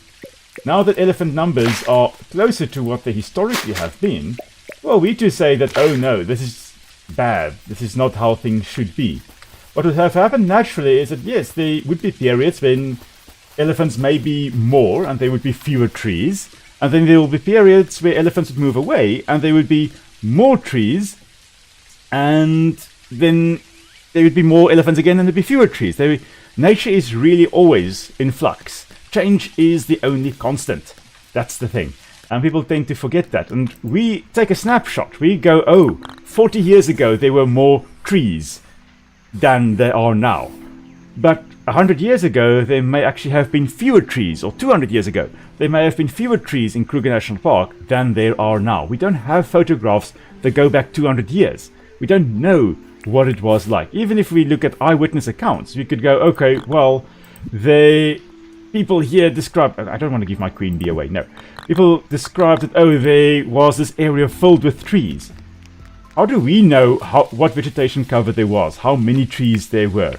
Nobody wrote down the density of trees were 3.72 per 10 square meters. Nobody were that scientific. No, when they described what the landscape looked like, they just said, well, there were lots of trees. It's beautiful. So, yeah, we like to impose what we think is right and then manage accordingly. We're doing the best we can. Aussie speaking from first-hand experience with Evil Willem is really scary. Yeah, shame, poor Aussie. Yeah, Aussie has seen more Evil Will. Yeah, a lot of my students have seen Evil Will to some extent. So, but also in the past, elephants were roaming more freely, not in a certain place. So obviously, then when they see the trees get less, then they would move on, and then the trees would establish again. Yes, if they were not anything else to eat, yes, they would then move on. But the thing is that elephants can still eat grass, so you don't need trees for the elephants to still remain in the area. All you need is enough food. So they could technically have stayed in that area for a very, very long period of time. But what would naturally then have happened is that those elephants, when the trees are fewer, they may still be present in the area, but in 4 years' time there may be a major drought in the area, and the elephants need to drink water, so they would have moved out of the system. Yeah. And that would then allow them maybe away for 5 years, and that would allow quite a few seedlings to grow, and tree seedlings under right conditions can actually grow very quickly, and they can then grow big enough that there are a lot of them, and they're relatively big. A lot of the species at least could do that. So, hello Johnny boy. Evil Will says hello. I stabbed John. He's still alive though. Taking it too far. Sorry? You're taking it too far. No, too far is not far enough. Anyway, so yes, that's the main, as you were mentioning there, that they are fenced off, so they can't move around, and that is one of the major reasons why a lot of people that say that there are too many elephants use that argument, that they would have moved away in the past, now they can't, so there are too many. But still, I mean, we still don't know what exactly Kruger looked like 200 years ago, and there still could be just as many trees now as there used to be in the past. It's an interesting debate, and it is a debate that will probably still rage for eternity. I don't think people will ever be satisfied with the results, because as long as you have two opposing viewpoints, are there too many elephants or are there not? You're not going to have everybody agreeing on it. Like a long study today would be 20 years, but that's literally a blink of an eye to nature's perspective of time. I mean, with humans having been around for such a short period of time relative to how long everything else have been around, like who are we to say what is, okay, in some cases, yes, we can say what is natural and what is unnatural, like the rate at which species are going extinct, that is unnatural. But in terms of vegetation changes and the fluxes that nature inherently has, I mean, we really can't say, this is unnatural, or this shouldn't be like this, or blah blah blah. Yeah, definitely. It's a surprisingly philosophical discussion one can have about it all, and I like that. But I can't craft the beehive yet. I think I need bug catching level 20. So anyway, quite a lot of iron, I think. Oh yeah, that's true. I think it's 2 iron bars. Yeah, we're not that rich in iron and yet. saw 6 planks. Yeah, we need Frankie to come here. Yeah. Like if Frankie can come here, then we can finally get a quarry. Because I think we'll have everything else. I think we've got enough tin bars that we've bought from John over the past time. Yeah, we've got 9 tin bars. Iron bars. I mean iron bars, yes. Yeah. 9 iron bars. We've got a lot of iron bars. Let's have a look here.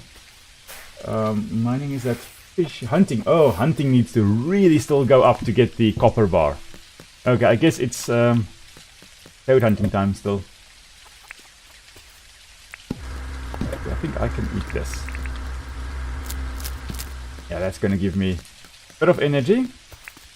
Yeah, whatever's in here you can have, eh? Yeah. Now I just ate some croco meat. Oh. Yeah.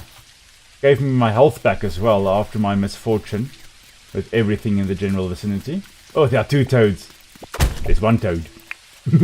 It's the final countdown. Oh, I see another one. I see another future victim. We've got 15 jellies, so we're halfway there. Nice. Oh, we're halfway there. You're a crazy man. Yes, we're living on a prayer and a bit of wattle brew. And jelly brew. Yeah. Come on, I need another toad. Bring me my invasive toads so I can make them die. There's 2 more. Holy hopping horrors. I'm probably going to... Oh, almost thought I'm going to stab the kid now over here. Excuse me. Oh. Tomorrow I must buy myself a shovel. This little toad thought he could hide by sitting still in the grasses there. He could not.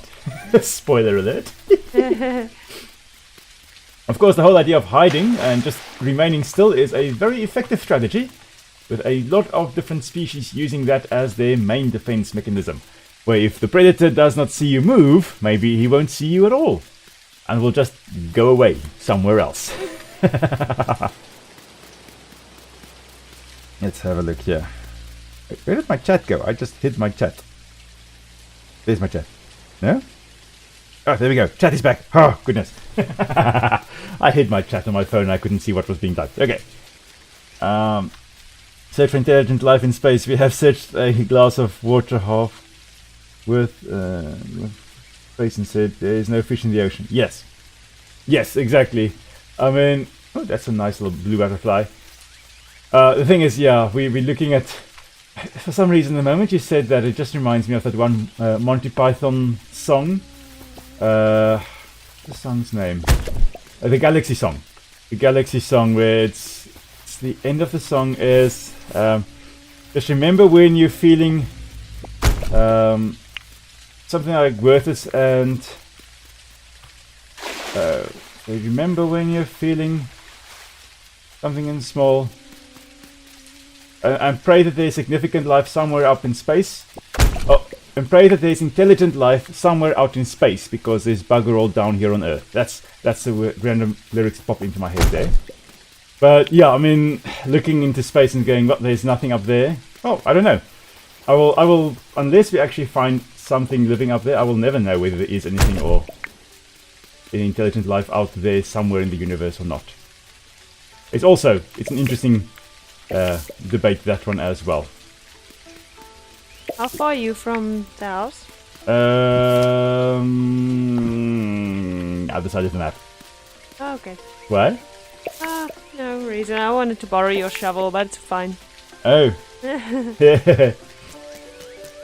Yeah, no, I'm a little bit away. I'm still hunting toads.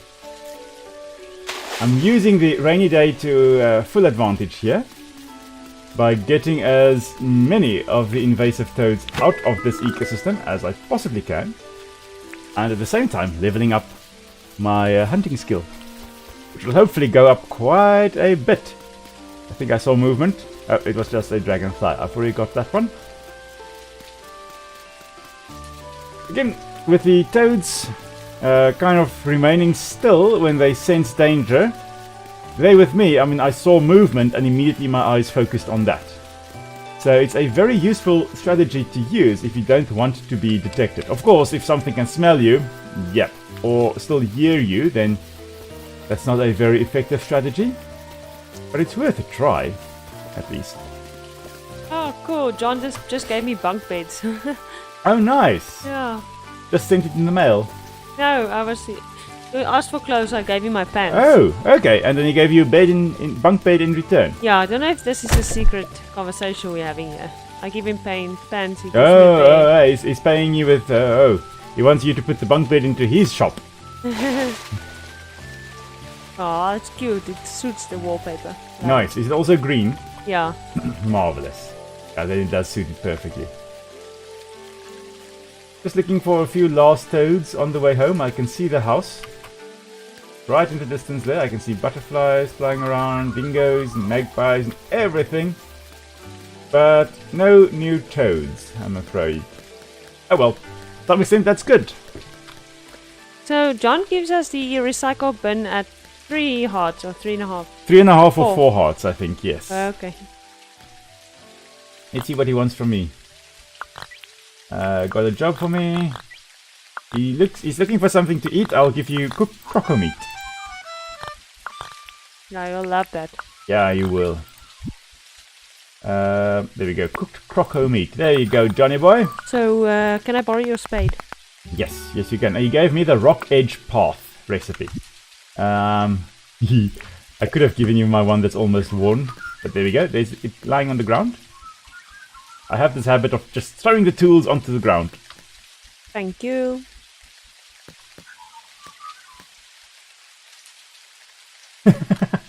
I've never actually seen Monty Python though. No, that's a shocker.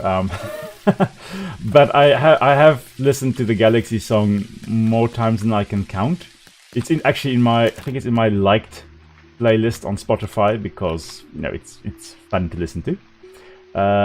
But yeah, it makes sense that that's a song that they play when they take out a liver or want to take out a liver. There, because if you're looking at the grand scheme of things and life and everything, once life may be, or may appear at least, relatively insignificant. The reason I say appear insignificant because it may appear insignificant to you, but to all the people you have an impact on, it is jolly well very significant. I tend to think. And hope. Okay. There we go. Peekaboo. Hello. Right, shall we sleep, dear? Yes. Let's have a look and see do it. Who is coming to town. I think it's Franklin. I'm hoping it's Frankie. Please, Frankie, come to the town. I don't know why I just had the red death circle appearing. Anyway. Oh, hunting only went up to level 4. Well, that sucks. I killed like 31 toads. You see, you should kill bigger. Clearly, I should do predator control. Next up. What if that counts? Obviously. I think it does. Yeah, if you killed 31 crocodiles. Yeah, it would have. Oh, it's Clover. Oh my goodness, it's Clover. What's going on here? Ah, well, all the useless people coming to town. I don't want new clothes. I'm happy with my little weird outfit. Well, anyway. I don't really like mine, so let's see whether we can buy anything else. We can have a penguin head. A finch hood. Oh. Yeah, I'll be a finch. Come on.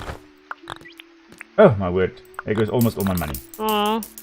I don't like the clothes that's here. I want to chat. Let's see. How are you doing, Clover? I bet the bush devil fur is quite nice and soft. Big softies. I don't think they are. Anyway. Let's see. What do you want? I want to chat. Need anything? Mining license. A bag of cement. Yes, I can do that. That is easy peasy lemon squeezy. Let's go get that. The new quests. Just the alpha croc, compost request, and alpha jackaroo. So, no. Nothing yet. Bag of cement. Boom, boom, boom, boom. And then I'm just going to start wearing this hood. Can we make a Dagwood dog? A Dagwood dog. Let's have a look here. I think it's meat. Oh, we don't have corn, so no. I'm just going to tell her nah. Yeah. Yeah, no, I don't think we will be able to, I'm afraid. Right. Clover, I'm gonna... you've got the hippie shirt there? The bright or rainbow dress? I'm a happy little bunny. You are a very happy little hippie bunny. Want to chat? There we go. I'm gonna give you the bag of cement. And I am a little finch. I've got the mushroom lamp recipe now. Ah, that's cool. quite cool. So when we have gone down to the caves, then we'll be able to... Oh, John is late for his shop. Run, John, run. And then he gets stuck. He's like, which way to my shop? I'm being followed by dangerous trespassers with weapons into my shop. Feeling very proud of my outfit. We're going to sell all the toad skins and all the little bugs we have, except that one, because that one has to go into the shop, into the museum, and the queen bee, which I'm going to use later. Can I sell your sleeping bag?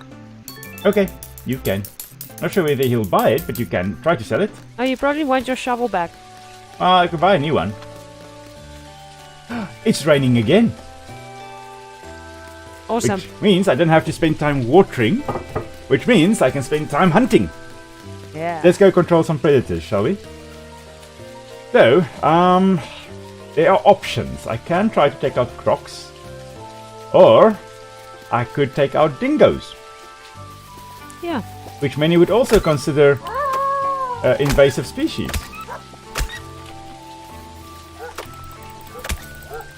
And this one is not a very smart one. I'm clearly making the species smarter by killing it. I tried selling the 2 sleeping bags. Yeah? It's the first time John tells me this, but he's like, the items aren't worth anything, and I can still take them off your hands. He would buy poo for one ding. For one ding. Think yes. But my sleeping bags he wants for free. Yeah, the thing is, it's because... Oh, we just have to get out of the way of the kidna here. I don't like killing the kidnas, but I need to get my hunting on. We are going to use you for meat, little one. Don't worry. He's going to go for a good cause. Or for bone. Oh, meat. Wow, look at that. Anyway, I think it's because otherwise you could just constantly go to Fletch and go take a new sleeping bag, sell it to John, and repeat for profit. Damn it. I think the developer did think of everything when it comes to that. I didn't even think of that, so... I did. I was wondering about whether it is worth anything. And so now, at least we know it isn't. Okay. Let's have a look. Let's see whether we can get some more dingoes. Let's hunt some more potentially invasive, potentially exotic species. Because the whole origin of the dingo is really shrouded in mystery. And it's not really shrouded in mystery. It's more a case of shrouded in controversy. That's the correct word, I think. Because it's a case of... It doesn't naturally occur in Australia. It was brought in by people. But in some states, it's considered indigenous because it arrived in Australia, or at least in those states, pre-1400. So it seems the cutoff date for a species to be considered local or indigenous in Australia is the year 1400. Where if it arrived before then, like the dingoes did, they are considered indigenous and should not be hunted to extinction or exterminated. In other states, they are considered invasives, but in some cases, invasive but not a pest, and in other states, invasives and a pest that have to be destroyed on site. It's really a weird case of what on earth, and I really don't like killing the dingoes. It sounds so sad. I'm going to stop doing this. This sucks. I don't like killing the dingoes. What can I hunt? Toads. It's predator control, remember? I don't like it. It sounds so sad when I kill them. When I punch them with a sharp end of the stick. Like if I do that to the crocodiles, they just kind of sound angry. Like they want to rip my face off. And I don't get that feeling from the dingoes. It just sounds like they are sad that I am betraying their trust. No, I don't like that. Okay. I'm going to stop that now. I'm going to come home and we are going to hunt toads and maybe crocodiles. Yeah, Hans agrees with me there. Don't kill the dingoes. I can't take the whimper. Yeah. Shame. Yeah. No, I'm with you there, Hans. I am definitely stopping that. that cruel practice of dingo control. The beast don't care. The beast definitely doesn't care now. The beast will carry on being a beast. Now in South Africa we have got jackals that in many game reserves are controlled, and I am very against that practice. And on farms, especially on farms. Yeah, that's terrible. That's like South Africa's or Africa's version of like the coyote. And they're so cute. I really like them. I really like jackals. They are such adorable creatures. The babies are cute. Even the adults are really gorgeous, in my opinion. Yeah, it's not like they can have the common sense to know, okay, this is a farm, maybe I should not catch that delicious animal walking right there in front of me. That is so slow and useless. Yeah. I would have done the same. Yeah. If I was a jackal. And so I am, as a conservationist, I am, and I must put that on the record here, I am completely against predator control. Except in certain circumstances. Okay, so I'm mostly against predator control, except in the case of man-eaters. Things like the Ghost in the Darkness, the 2 lions of East Africa that killed a whole bunch of railway workers, for example. Those were 2 lions that had been specialized in hunting humans. The sad fact is that when a person's life is at risk, that person's life will be put ahead of the life of any animal. It doesn't matter how endangered the rhinos are. If the last rhino on Earth charges you, and you are able to defend yourself, that is going to be the end of the rhino. Which is a sad fact to think about, but yeah, it's also quite true. Anyway, definitely stopping the whole practice on this island, at least, of hunting dingoes. Let's sell some things here. There's toad skins being sold again.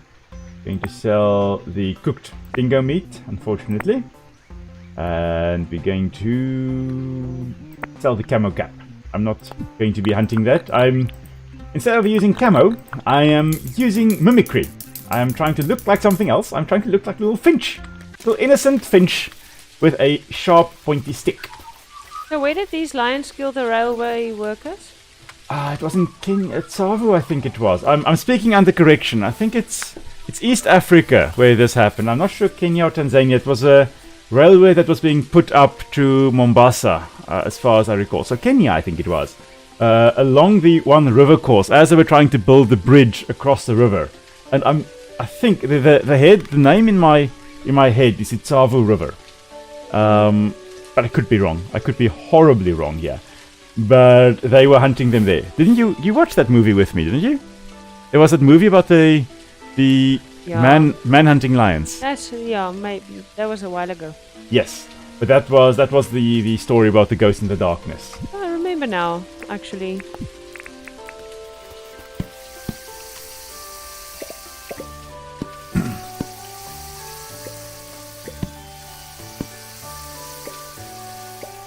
Oh yeah, as you were mentioning there with dogs are great to keep coyotes at bay. In South Africa we also have the Anatolian sheepdogs that are used especially in areas where there are leopards, because even with leopards they tend to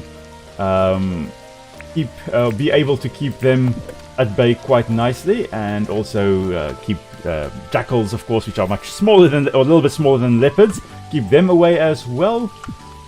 Really quite a useful tool to use. What's also working surprisingly well in South Africa are alpacas.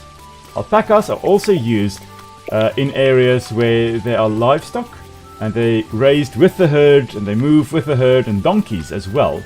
Also quite good at keeping the herd relatively safe against predators like leopards and jackals and caracals and those types of things. Just trying to think, I've got everything I need to make a fruit salad, so I'm going to make a fruit salad. There you go. Okay, nice. Yes. Right. So I had the quest to make something at the cooking table, and then I had everything. Oh yeah, there we go, let's have a look here. Tsavo East. There we go, it wasn't Tsavo. Kenya. Okay, 200 miles southeast of Nairobi, according to Mr. Google. There we go. Right, thanks Hans for checking up there with the... server had a problem. There we go. Great. Kenya, yes, great movie. Thanks Ozzy also for confirming. Thankfully, my memory isn't too bad. Yeah, but much better than mine. The box of random facts still had the... Sorry, I can put this in here. The box of random facts still had the right facts stored, thankfully, which is marvelous. You see, I need to keep space in my brain for my overthinking. Oh yes, that is an important point there. Yeah, can't fill it up with all the knowledge. Otherwise, where's the overthinking gonna go? Exactly. I tend to either just be thinking a lot or just kind of going humma. Yeah, you don't go over the top. No. I do the minimal amount of thinking that's necessary for me to stay alive. Well, that being said, I do think quite a bit, but no. No, that's not, yeah. No, you've got your knowledge stored in files. Yes, but it's as if all the knowledge has been stored in the files, but someone has been rummaging around looking for files and just kind of taking the boxes of files and just throwing everything everywhere else. And then I have to somewhere in the mess that's all across the floor and stuck to the cobwebs and the ceiling of my mind, I've got to come up with random memory. And sometimes I'm surprised that I do come up with it. Honey, I'm sorry, but it's not someone, it's you. It's probably you making the mess. Yes, because I know it's me. That is in your nature. You make the mess and then you look all over the show for your things. You know what you remind me of? Ooh. There's that Finnish comedian Ismo. I showed you the one clip the other day. I think I showed you that clip a while ago, like last year or the year before as well. There's this Finnish comedian that in one of his stand-up comedies is like, my wife has said that sometimes my wife says that I do something that I have never done. She says, Ismo, you have made a mess. And I have never gone, oh, I've got enough time. I think I should make a mess. But when you say that, it's like, yeah, I think I've got enough time. I can make a little bit of a mess. Yeah. If you haven't seen that clip, guys, go and look it up on Google or YouTube, actually. Ismo making a mess. Ismo as in ISMO. It is, to me at least, quite a funny one to watch. It's a short little clip, really quite amazing. I like it. Let's have a look here. Interesting, the Java lines are typically mainless. Yes, that is very interesting. That was the other fact that was somewhere in the back of my mind, but I kind of forgot. In the movie, they are portrayed as being maned.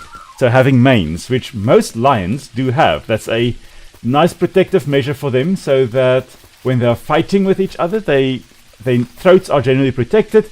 At the same time, it also acts as an advertisement for females, going, oh, look at this male with a big mane, and the darker color usually shows testosterone levels, often shows testosterone levels, so darker manes are more attractive. Bigger, darker manes are more attractive to the females.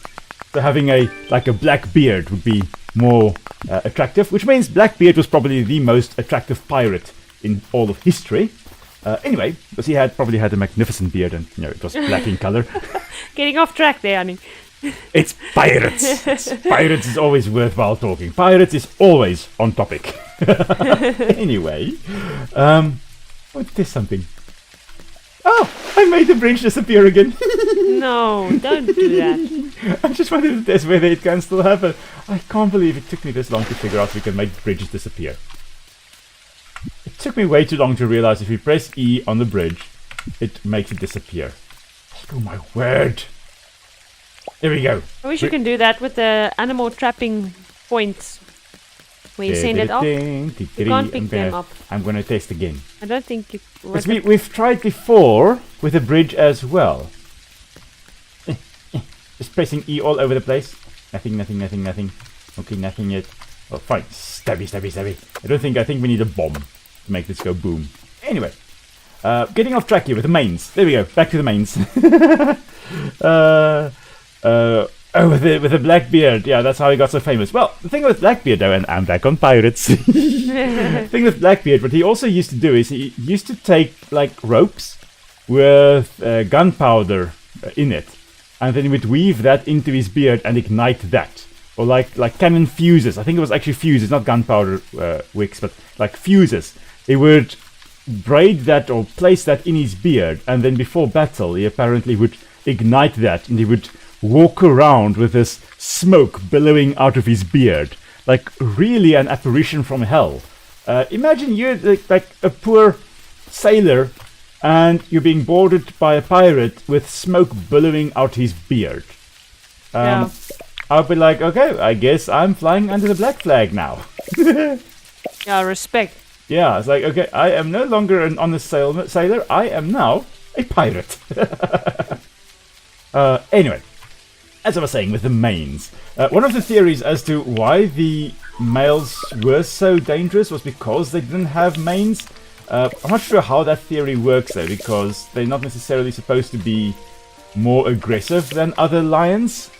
But anyway, the Tsavo males, yes, they are generally maneless. There are some males with manes, and in the movie they are portrayed as having manes, but historically those two males that were shot, they weren't completely maneless as far as I recall. The one had a bit of a mane.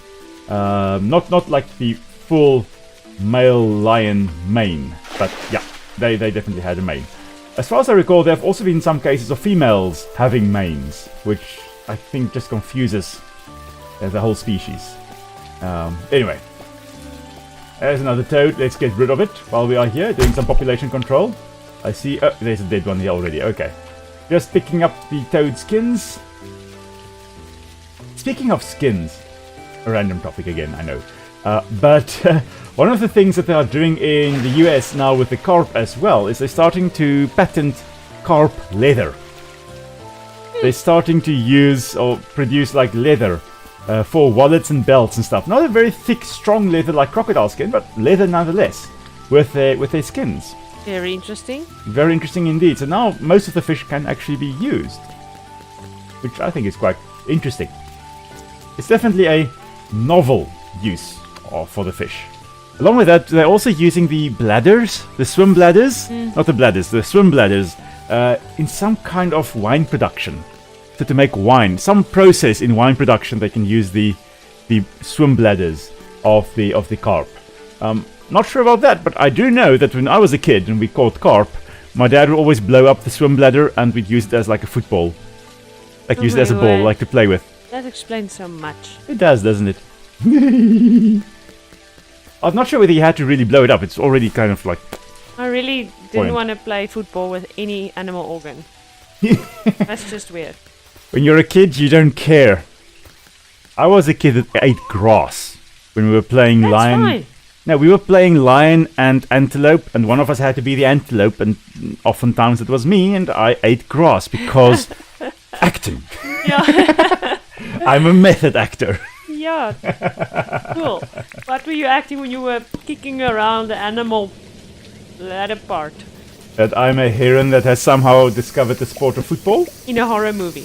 Yes. Like Leatherface, but like leather swim ladder.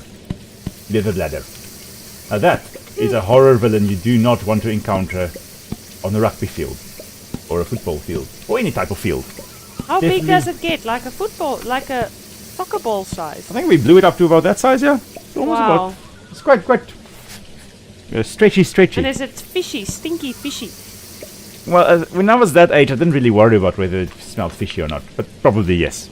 It comes from the inside of the fish, so I would guess it is indeed pretty fishy. I haven't smelt or touched one since I was like 7 years old, but yeah. Disturbing.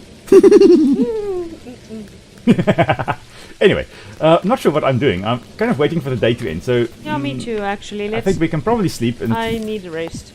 We need to get Franklin here, so we can get iron so we can level up stuff. Boink. There we go.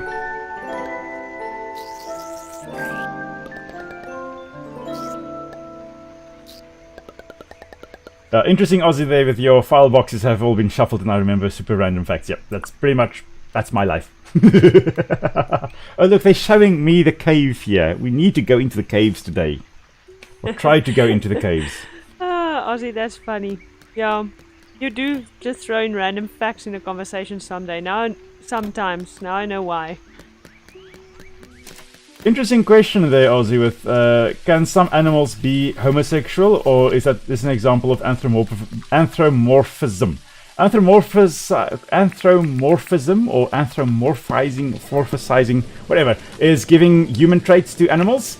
But whereas the word homosexual just means same sex, so attracted to the same sex. And penguins, for example, are a good example of an animal that could, in some cases, be considered homosexual, where they do occasionally, males will be attracted to other males. And there are some, was an interesting example a while ago, but it seems to be more common than initially was thought. If you're looking at like 50, 60 years ago, a lot of it was considered that no, this is really the outlier, but nowadays it's considered that in many of the cases it's considered relatively natural in many species that it can happen, which is an interesting topic, and it's just something that, the more we look at nature, the more we realize that we know nothing. We are the Jon Snows of the biological world.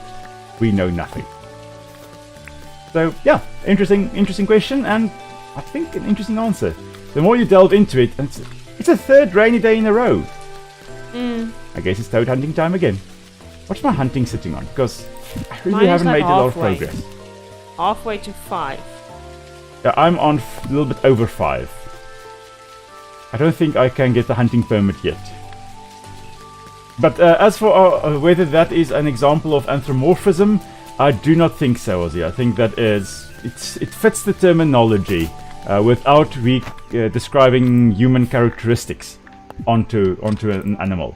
If you're looking at what anthropomorphism is, let's just see. Have a look here. What can I? I can get the hunting license. Nice. Yes. Yay! Make us some better.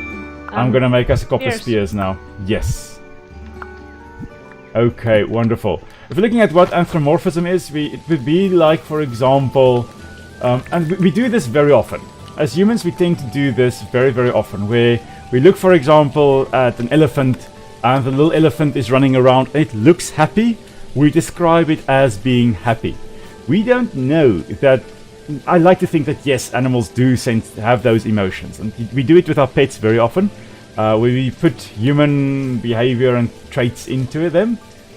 But who are we to say that they don't actually have those traits? I mean, yeah, lots of things we have discovered about animals in recent history that we never knew about them. But yeah, anthropomorphizing animals, yeah, giving them human traits. Making a lion, for example, saying a lion is pride or proud or a brave lion or something along those lines, that is anthropomorphizing the lion, giving it a human trait of being brave or whatever. Yeah.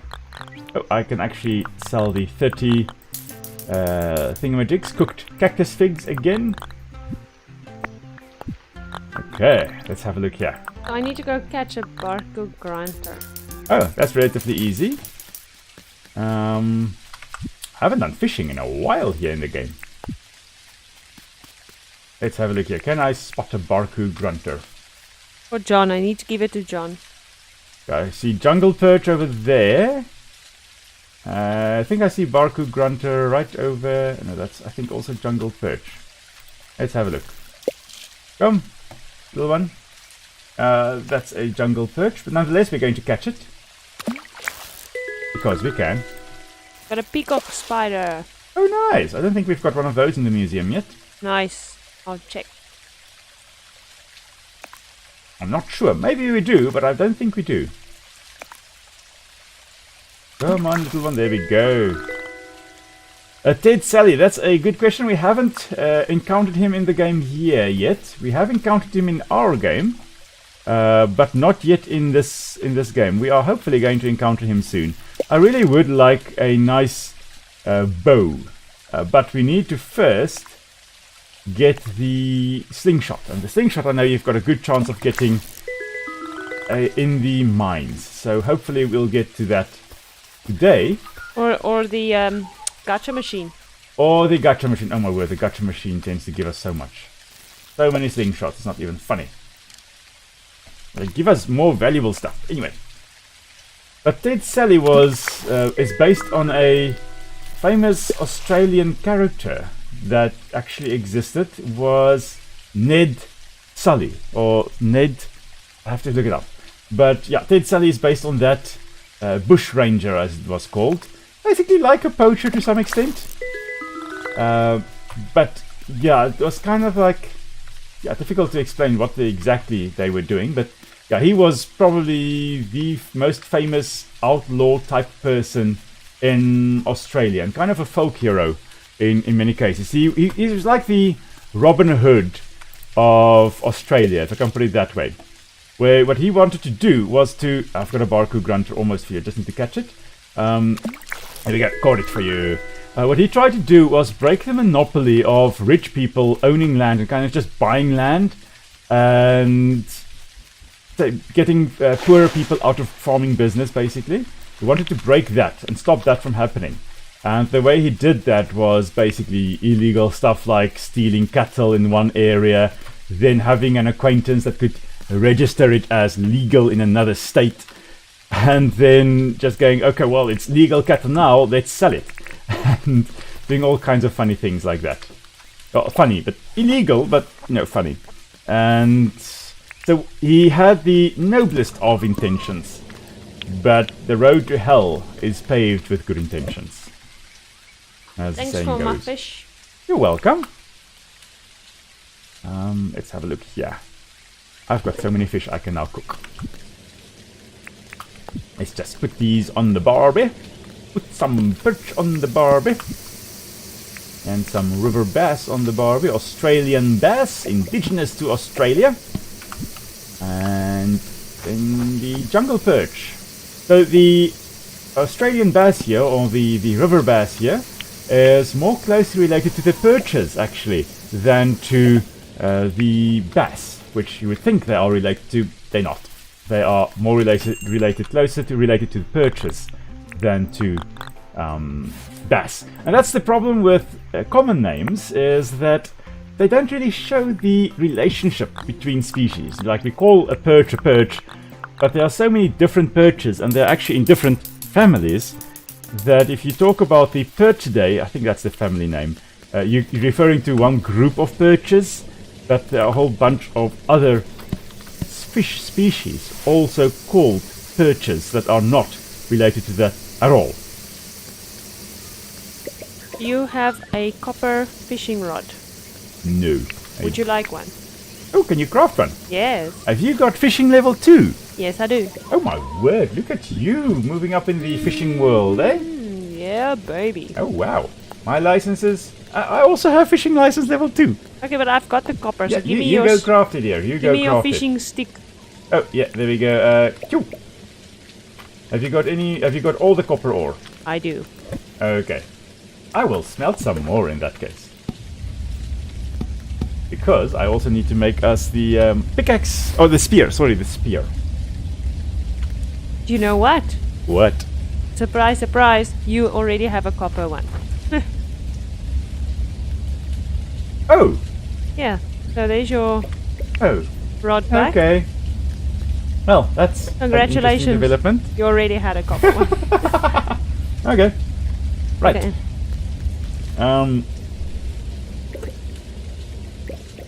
Yeah, interesting mentioning there with the older male giraffe mounting a younger male giraffe. It could be dominance. I mean, if you're looking at dogs, for example, they tend to very often do that. My grandmother had a golden retriever that was definitely female, but whenever she had the chance, she would mount a whole bunch of other dogs just as a show of dominance. So, well, I guess it was a show of dominance. Yeah, it's usually. Palm wood plank. Okay, so I need for our copper spears 2 palm wood planks. That'll be in here if we do. Yes, like that. And then 4 copper bars. There we go. I will make us some copper spears, dear. Awesome. Then we just need to get the deep mine license. And we can be on our way down into below. Although we do also need a torch. So I'll quickly go buy one from Johnny Boy. Can I ask you a favor? Yes. Can you take a photo of me? Okay. Here's the camera. Let me just put that on here. And put your spear on the ground. Oh, okay. You probably don't want that in the photo. No. You've got a fly. Yes, it's my friend. Your friend the fly. Okay, let's have a look here. Oh, wait, what? I can... Wait, one more time, wait. That's pretty. Look at that. No, not that one. Yeah, that's pretty. Okay, cool. Oh, Ah! I just have a floating hand. is the photos now by you or in mine? That's by me. Oh, I wanted to put one of myself in the museum. Oh, you can buy the selfie stick. That should be in here. No, that's not for sale. That was the other day. Come put it here. The photo. I don't think I can put the photos in here, dear. It's just gonna tell me, check. Empty frame, encourage locals.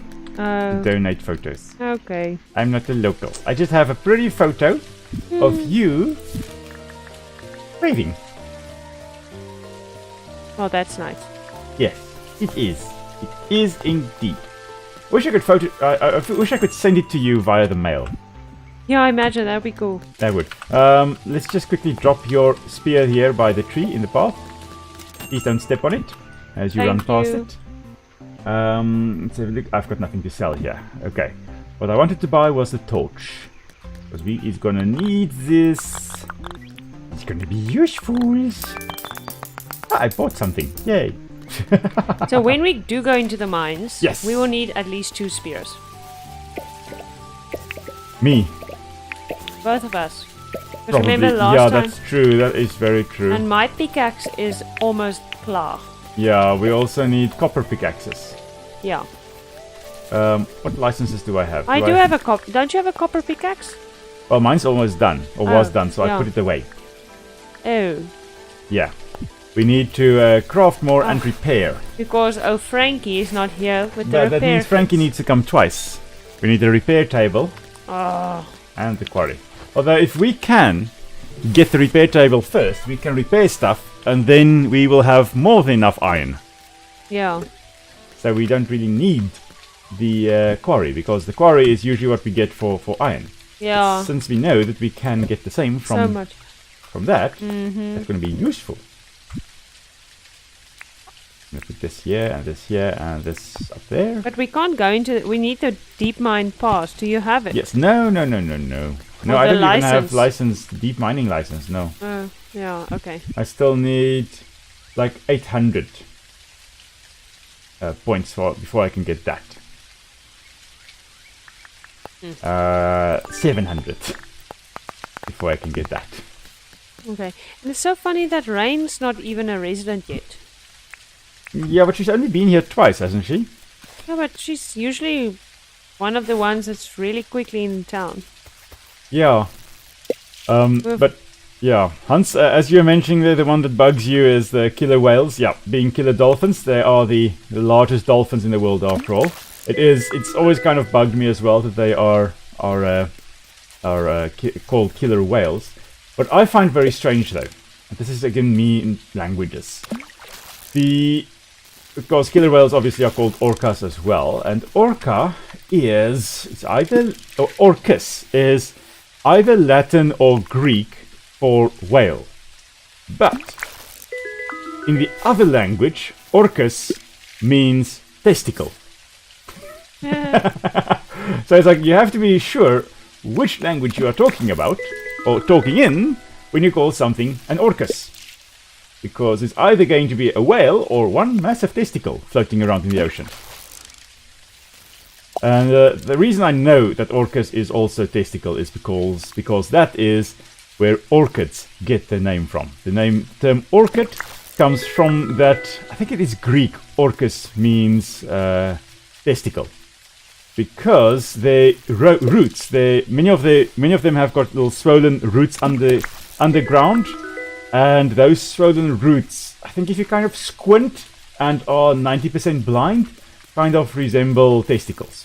And so that's why they named the plant after that. Because why not? Oh, and I just kind of bumped that from early. There we go. Let's try and get a little fishy. I must say, nasturtium seed looks more like that. Well, yeah, that's more like a wrinkly other part. I think. Won't know, but yeah, I think. I'm confused. Never mind. Okay, here we go. I've got a bunch of fishies. I'm going to come and fry them up. Let's just have a look. What have we got in our museum? Have we got any fishies here now that we do not yet have in our museum? Does not look like it. So off to the frying pan with all of them. Especially the carp. They're really going to be fried up nicely now. Carp is really a popular fish in the East, eh? Probably one of the most popular eating fish on that side. In South Africa, not that popular. We do tend to make fish cookies, fish cakes with them quite often. That's what we use them for most of the time. But yeah, they are relatively nice. They're quite big, so quite a bit of meat. Carp. Sorry? I don't think I've ever eaten a carp. Is it? My parents made fish cakes with them. That's the only way I think I have eaten them. But I know they are edible in other ways as well. Okay, let's have a look here. Put this in here. And 2 more of those in there. And grind it down. Here we go.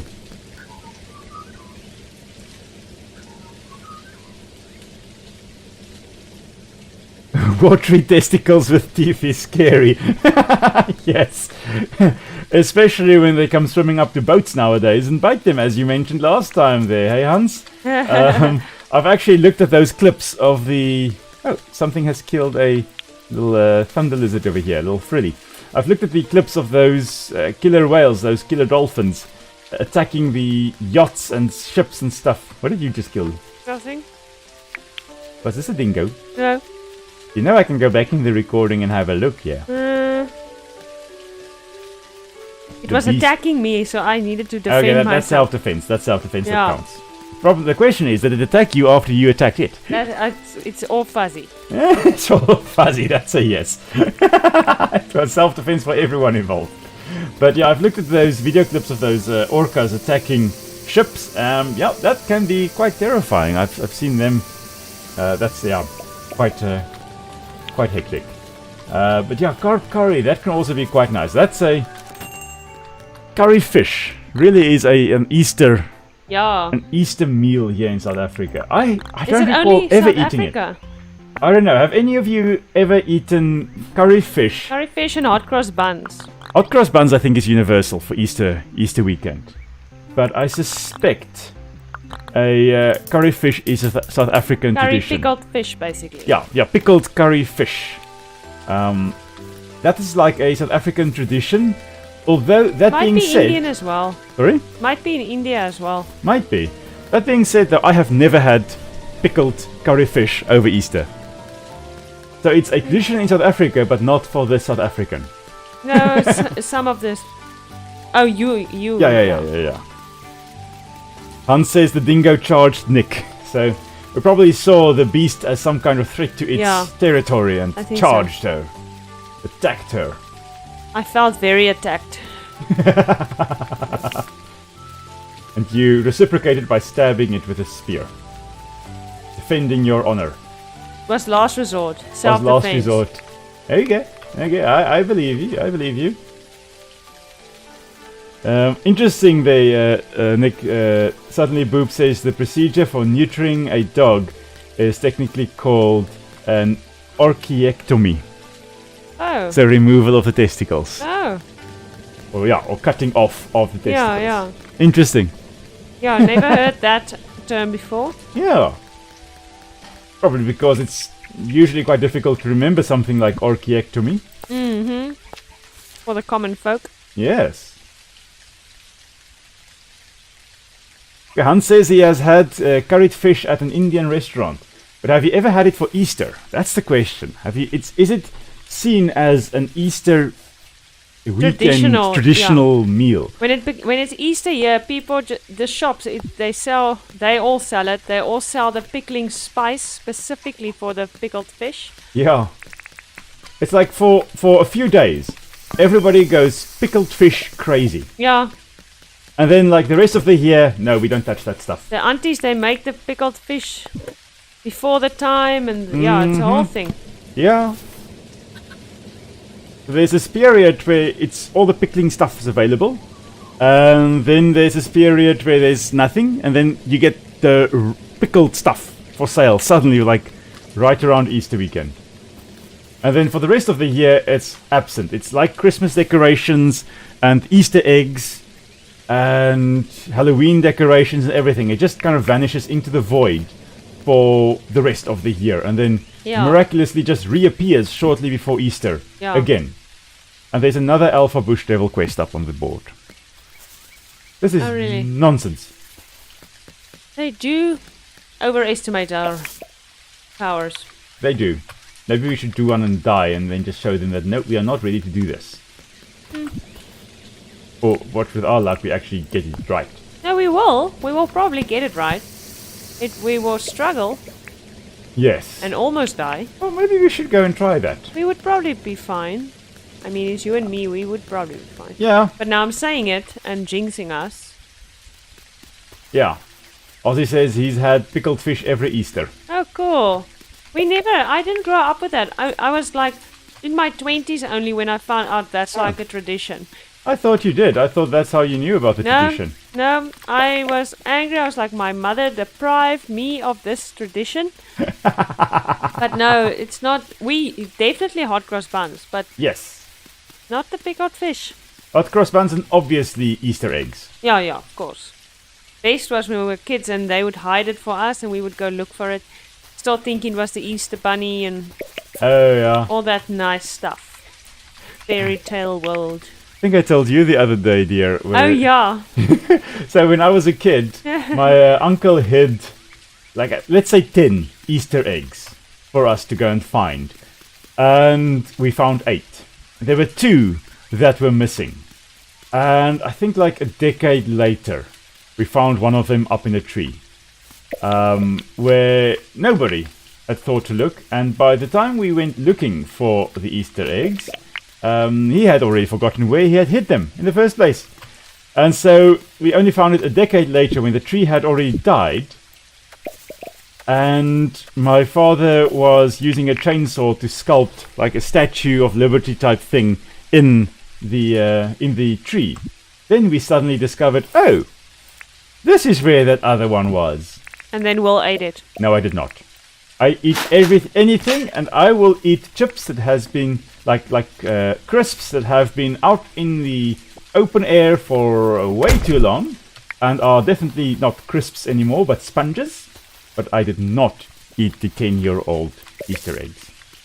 I may have been tempted, but I did not. Okay.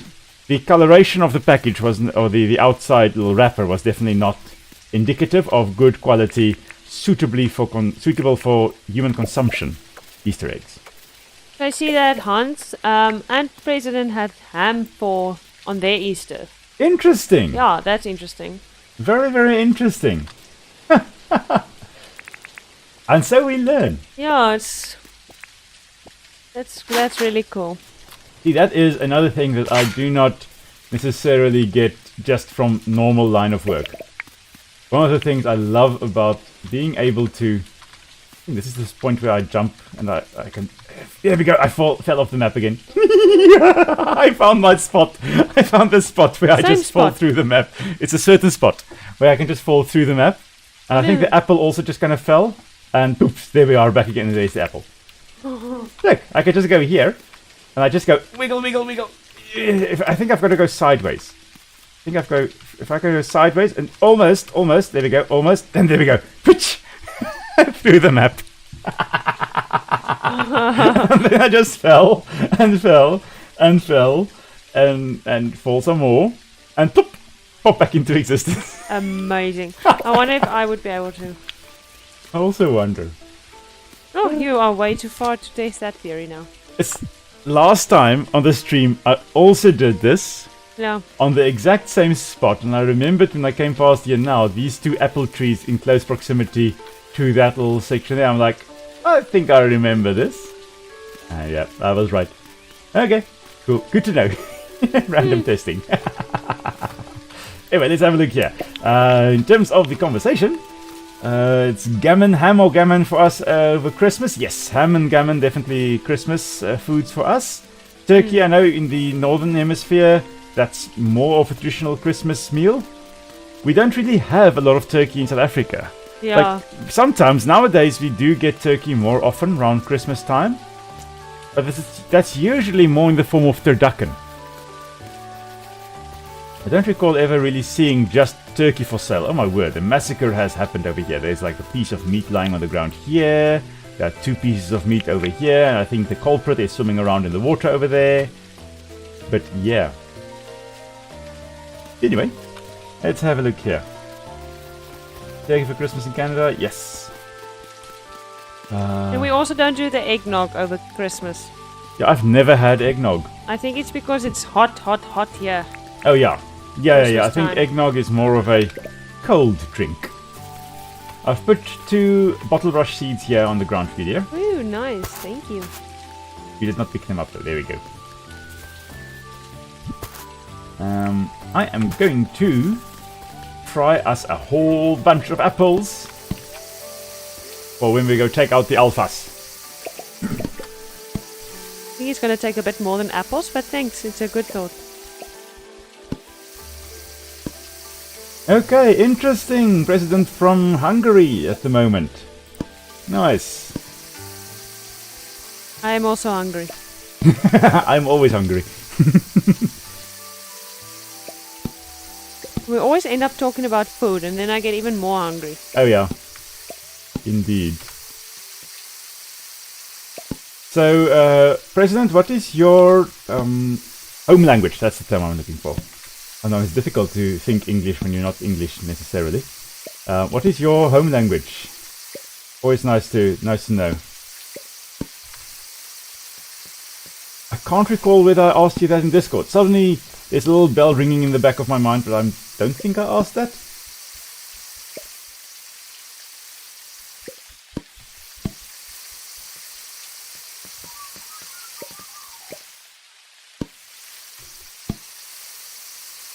Let's have a look here. So I've got 4 more apples to fry for us. And then I fried like 40.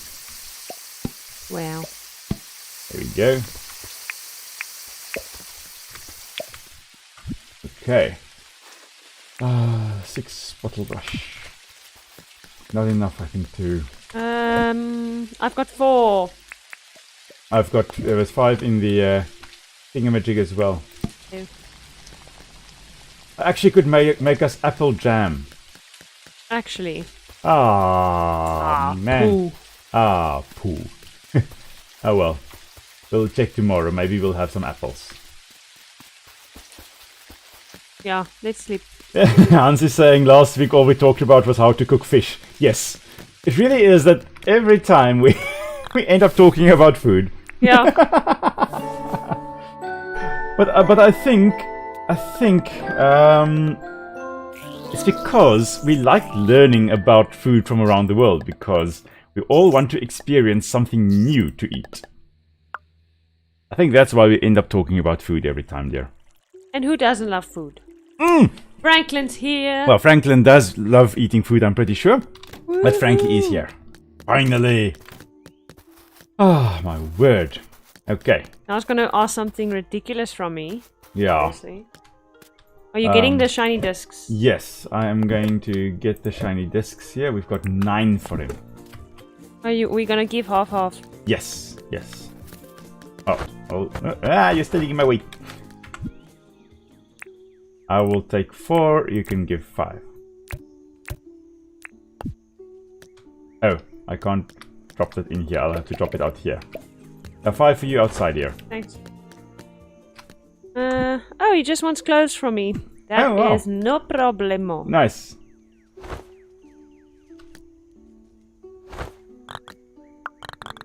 Okay, Hungarian as a home language. Okay, cool beans. Sorry, President, I missed your little message there. Cool.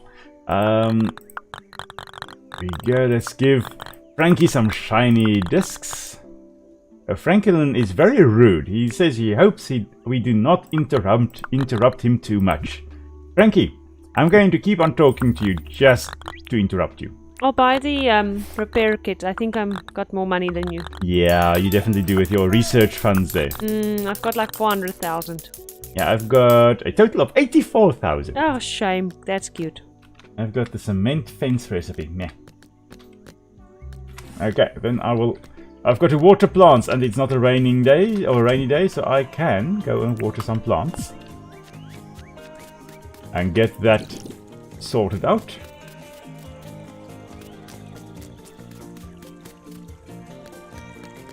Here we are back to talking about cooking fish.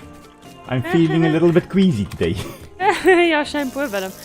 He was not feeling good about he ate some fish. This past week has been a horror show for me.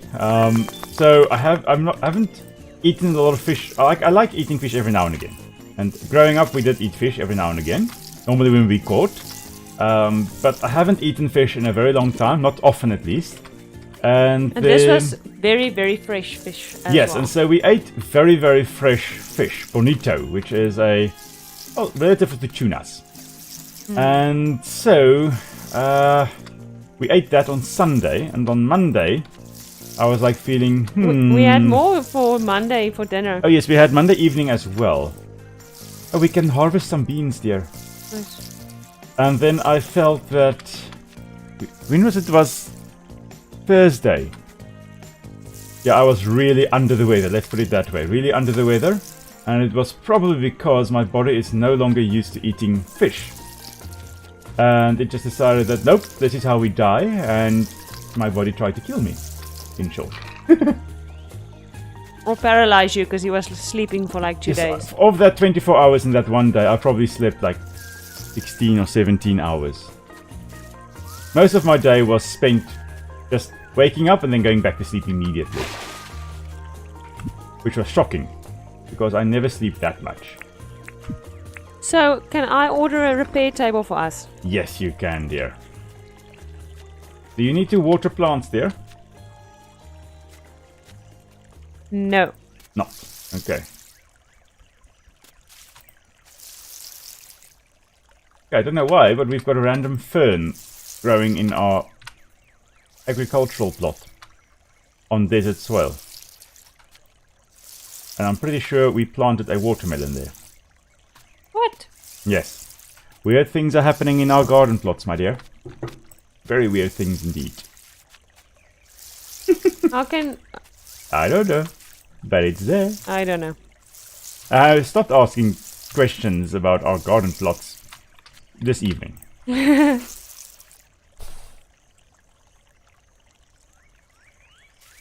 Let's have a look here. Oh, come on. My chat is gone again. Ah, no. Why is the watering can always empty? Why is the rum always gone? Here we go. Water this. Just carrying on here with watering everything.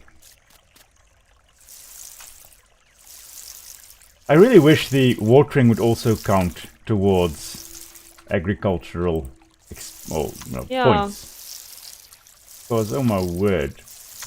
It takes up so much energy and then it's not really for any points. I guess you can't make everything count points, but still. Some things at least should. So fish soup is a Hungarian Christmas dish. Interesting. Super interesting. Yes. Super interesting. I could not resist. That is indeed very interesting, yeah. I've never had fish soup. Nor have I, in all honesty. I think, again, it's South Africa. I think it's because we usually eat fish when it's nice and sunny outside. On the braai. On the braai, on the fire. On the grill, basically, or on the fire. And then you don't want to eat or drink anything hot. I think that's why we've never had fish soup. And then we've eaten everything by the time that colder weather rolls around. And then we kind of forgot that we had it to start with. Got some more apples here. How many have I got? 16. Ah, come on, I need 4 more. Come on, 4 more apples. Ah, there we go. I can make us some apple jam, dear. Okay, wonderful. That is going to... Oh, and I've got Kwandong here. Okay. I've got a whole bunch of fruit. Any more apples? Doesn't look like it. No more apples in our fruit orchard. Oh, there we go. Some more over there. Okay, just thought we really need to plant more apples. What do we have? Right, let's have a look here. Oh, some more! Oh my word, these little apples are hiding at the back here. Gonna harvest every single apple tree we have. There's another one and another one. Yes, I think that's lime, bush lime. Look how cute this is. He's just sitting there, head sticking out. Ah, cute. Accepting his fate. If you get a moose saddle, you really need to carry it around. Oh, this is cool. Running around the orchard. Danger. With danger stick in hand. A little finch. A very, very dangerous finch on a mission. Anyway. Let's have a look here. Bonito meat has a lot of mercury. Interesting. I wonder whether that's throughout, or whether that's only really in areas with a lot of mercury poisoning. Because I know off the coast of Japan, a lot of the animals, dolphins, for example, had a whole bunch of mercury, high levels of mercury in their meat. I'm not sure. It is because it is a predatory fish. I think a lot of predatory fish will have that type of problem, where things like mercury do tend to accumulate in the tissues of the creatures. I'm just wondering, I'm just interested to know whether the mercury would be in all bonitos, or simply in areas where there have been a lot of mercury leaching into the, or getting into the aquatic ecosystem. Because I know mercury, what it does is it affects your nervous system. That's the whole problem there. Felt a bit sickish. The thing is that mercury poisoning would result in you having tremors and convulsions and things like that. In Japan, what was the bay's name? I forgot what bay it was, but there was a epidemic of dancing cats, which sounds fun and which looked funny until you realize what was happening. But the cats basically get on their hind legs and dance and do all kinds of weird things. But that's because they had very high levels of mercury in their tissue. Just stealing their grills here before Nick has a chance to put on her bush limes. But the cats had a whole bunch of mercury in their tissue, and that resulted in psychological issues, and the cats experiencing convulsions and tremors and stuff like that. And later on, humans as well. And in terms of humans, the saying "mad as a hatter" actually comes from mercury poisoning, because hatters used, I think it was in the preparation of felt in particular, they used mercury, which at that point in time in the Victorian era, it wasn't known to be toxic. And so they would inhale mercury vapors and really would be in close contact with mercury, and most hatters eventually suffered all kinds of psychological damage and tremors, and well, they appeared mad. That's where the saying "mad as a hatter" comes from, because with hatters it was a higher chance of them having those psychological issues than any other profession. But maybe your body's not used to mercury at all, so maybe because this fish wasn't really frozen for long, maybe the mercury was so strong in there, and that's why you felt bad. Because we couldn't figure out why you felt so bad. Yeah, but then again, a few years ago when I had meat and cheese for the first time in ages, in that next few days I was also out for the count, and I thought I had COVID or something, but yeah, turns out my body was just not used to that. But we ate fish the other day. Yeah, I don't know. It's very interesting. Whatever it was, it's not something I want to experience again. Yes. Preferably. No, me neither. Because I was very lonely with you sleeping all day. Yeah. Couldn't get work done, couldn't get anything done. I was just like, bleh. Okay, I'm gonna buy another torch. And then sell some stuff to Johnny Boy. Sell goods. What will I sell you? I will sell you a toad skin. And 8 cooked cactus figs. Almost sold him a torch back. There we go. Just need to catch 3 fish. Oh, nice. Okay. Lovely. Interesting. That sounds... Oh, I've got the torch equipped. I do not want to have the torch equipped. No. An interesting fish soup. Well, that's quite cool.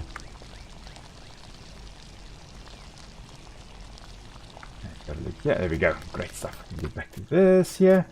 Just want to make sure that the chat is still recording correctly on the stream.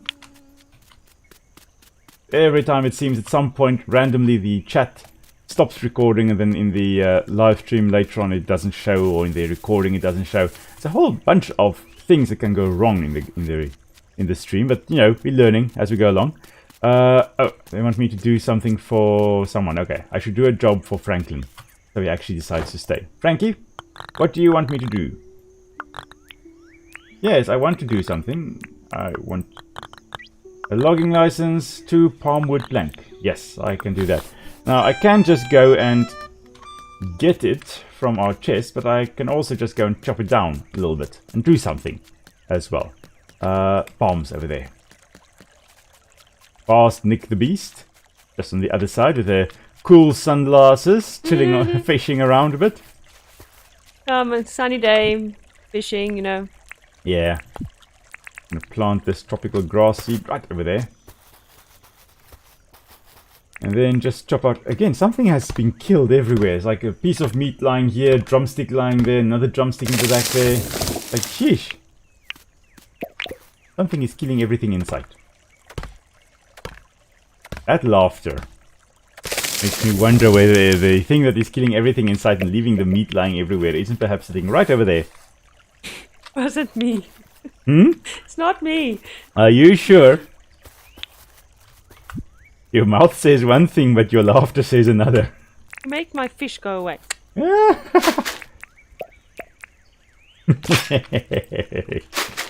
Was that also in self-defense? Was the turkey attacking you? I think they think I am the enemy. The turkeys? Everything.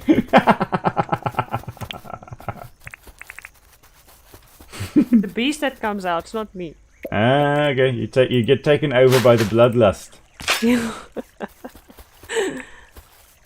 Let me just go and actually put this to good use. There's a bone lying here as well. I'm not sure whether that is a bone. Yep, that is a bone from something. Not all that of was them killed. are me, eh? I don't even know if any of them are me. Holy moly. There's like another meat, another meat, another meat, another meat, a bone, another meat, a bone. There are no crocodiles in sight, so it's not the crocodiles. Turkey, what the hell happened here? I'm going to develop a new skill in this game. It's going to be Animal Whisperer, so I can speak to the few that remain.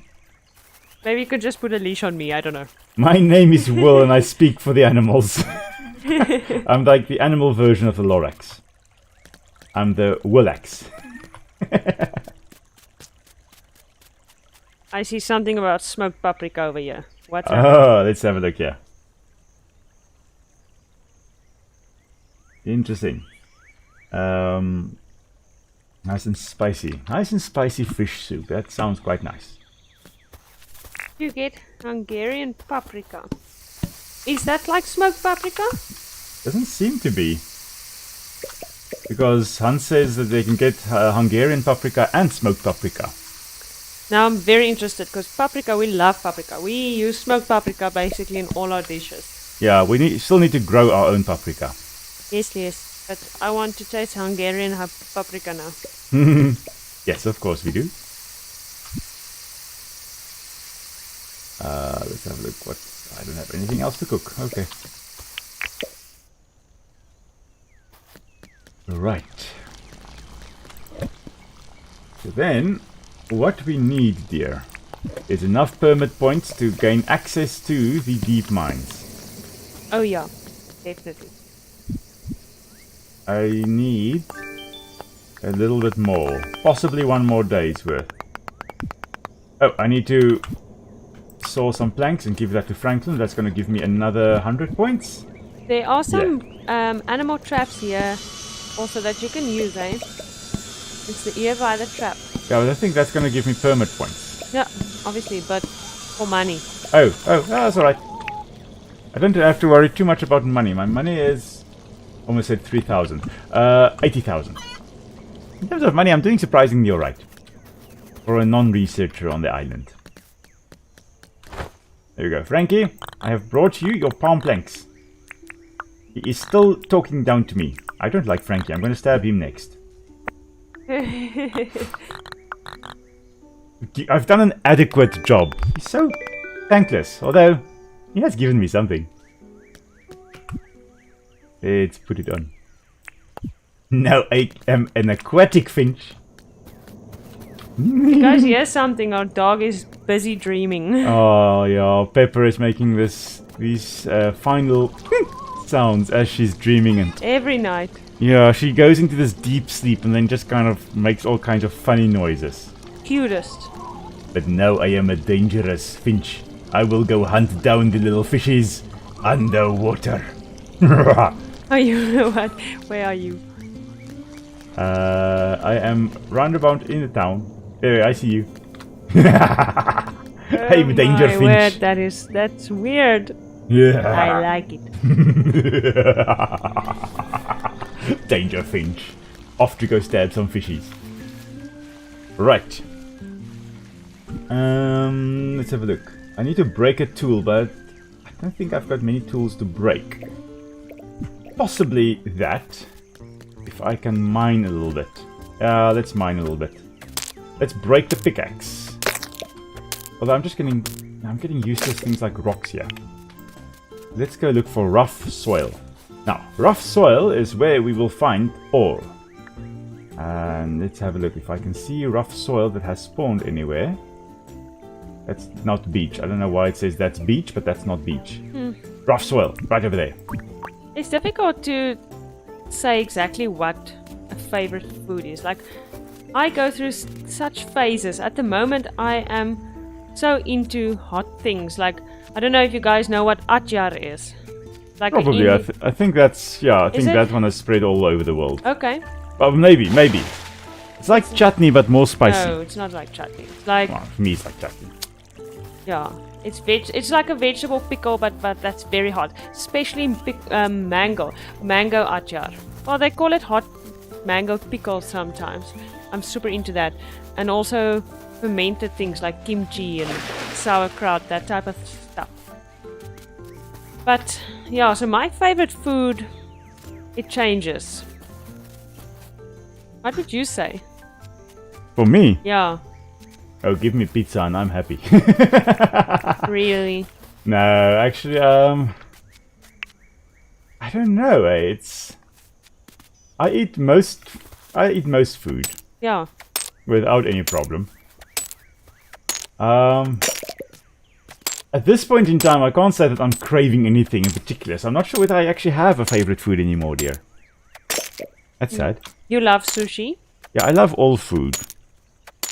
I'll have to think about it.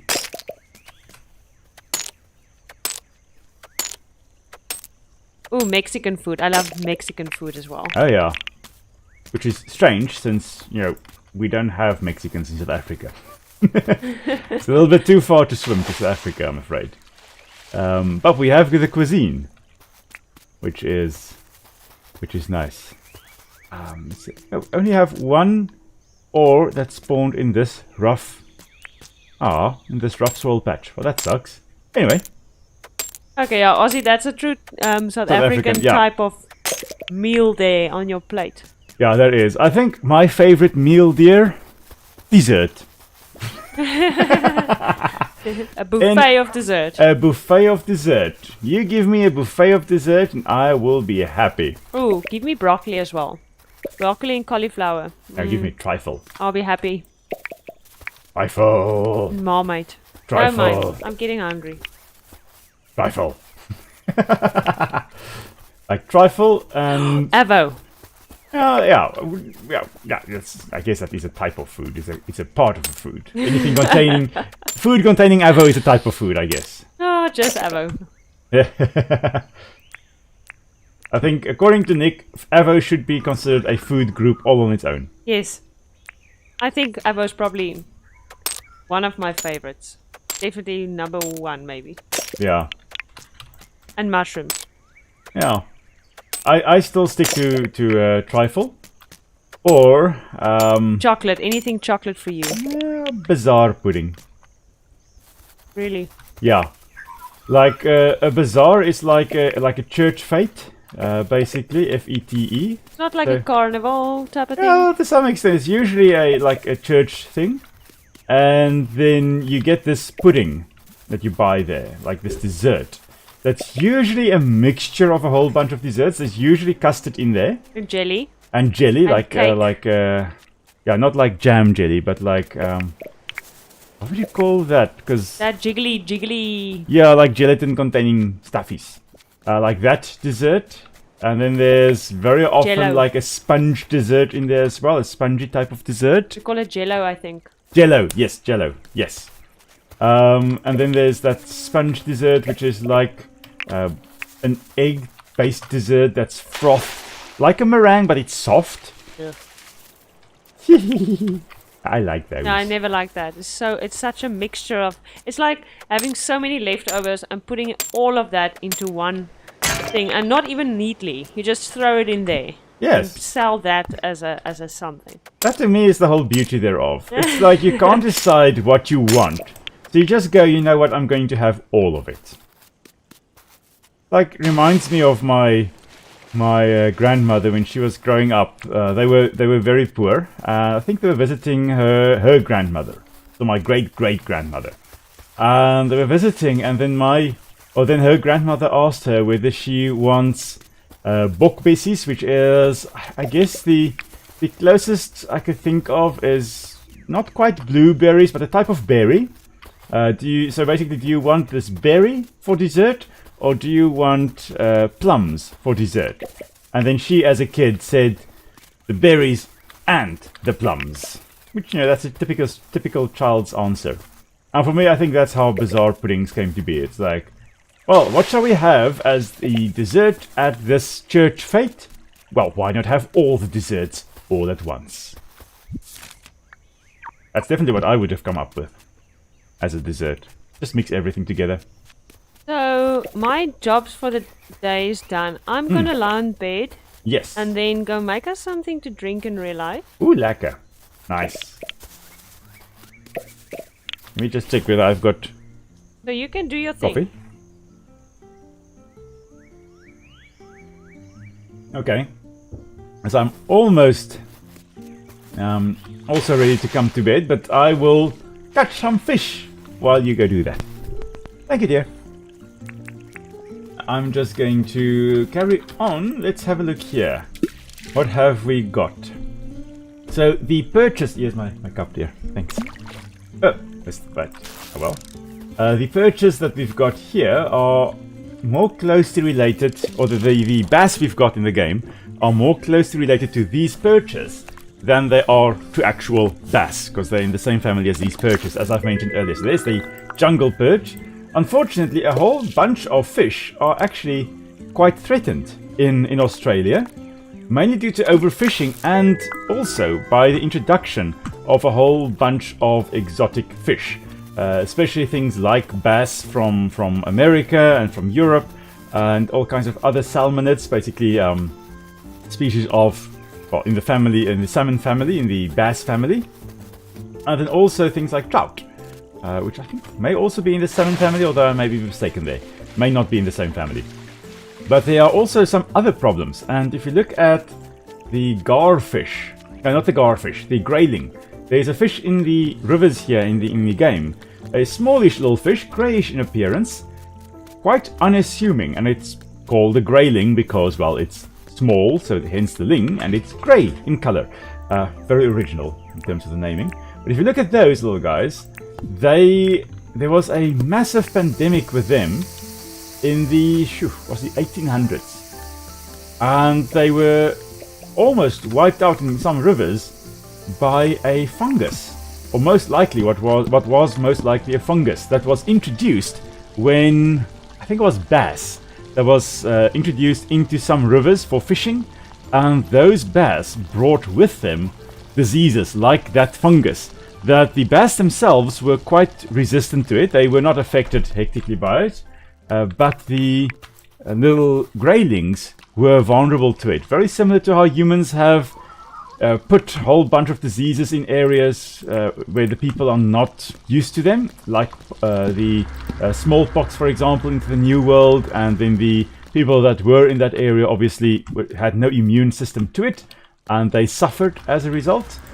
Similarly, we had there with the greylings having no resistance to those diseases or to the fungus there, and then almost being wiped out, where apparently, especially during one of these outbreaks, I think it's one of the first ones that happened, there were thousands of these greylings floating down the river, all of them covered by a white downy mass, which was most likely the fruiting bodies basically of that fungus that covered the entire skin and the gills and everything of the fish. So wiped out large numbers of them.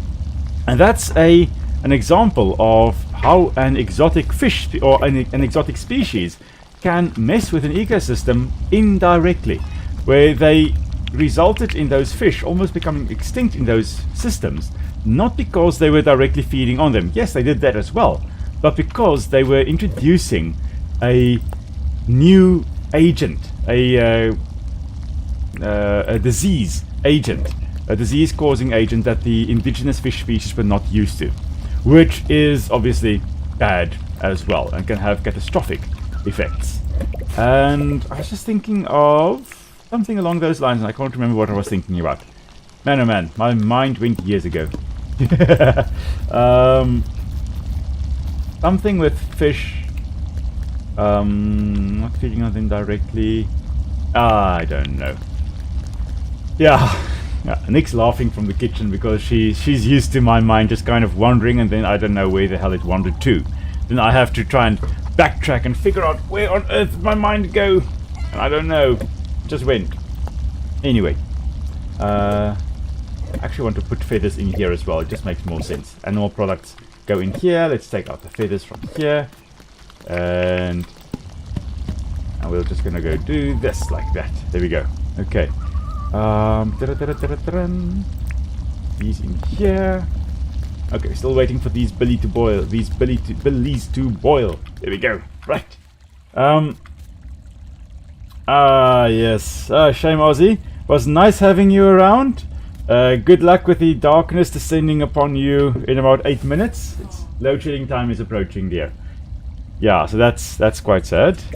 But hopefully we'll see you again next week if you can get away from work next week, because you're quite busy, I know, next Saturday. But hopefully we'll see you again soon. If not, stay well, and we will see you again soon. And yeah, best of luck out in the field as well.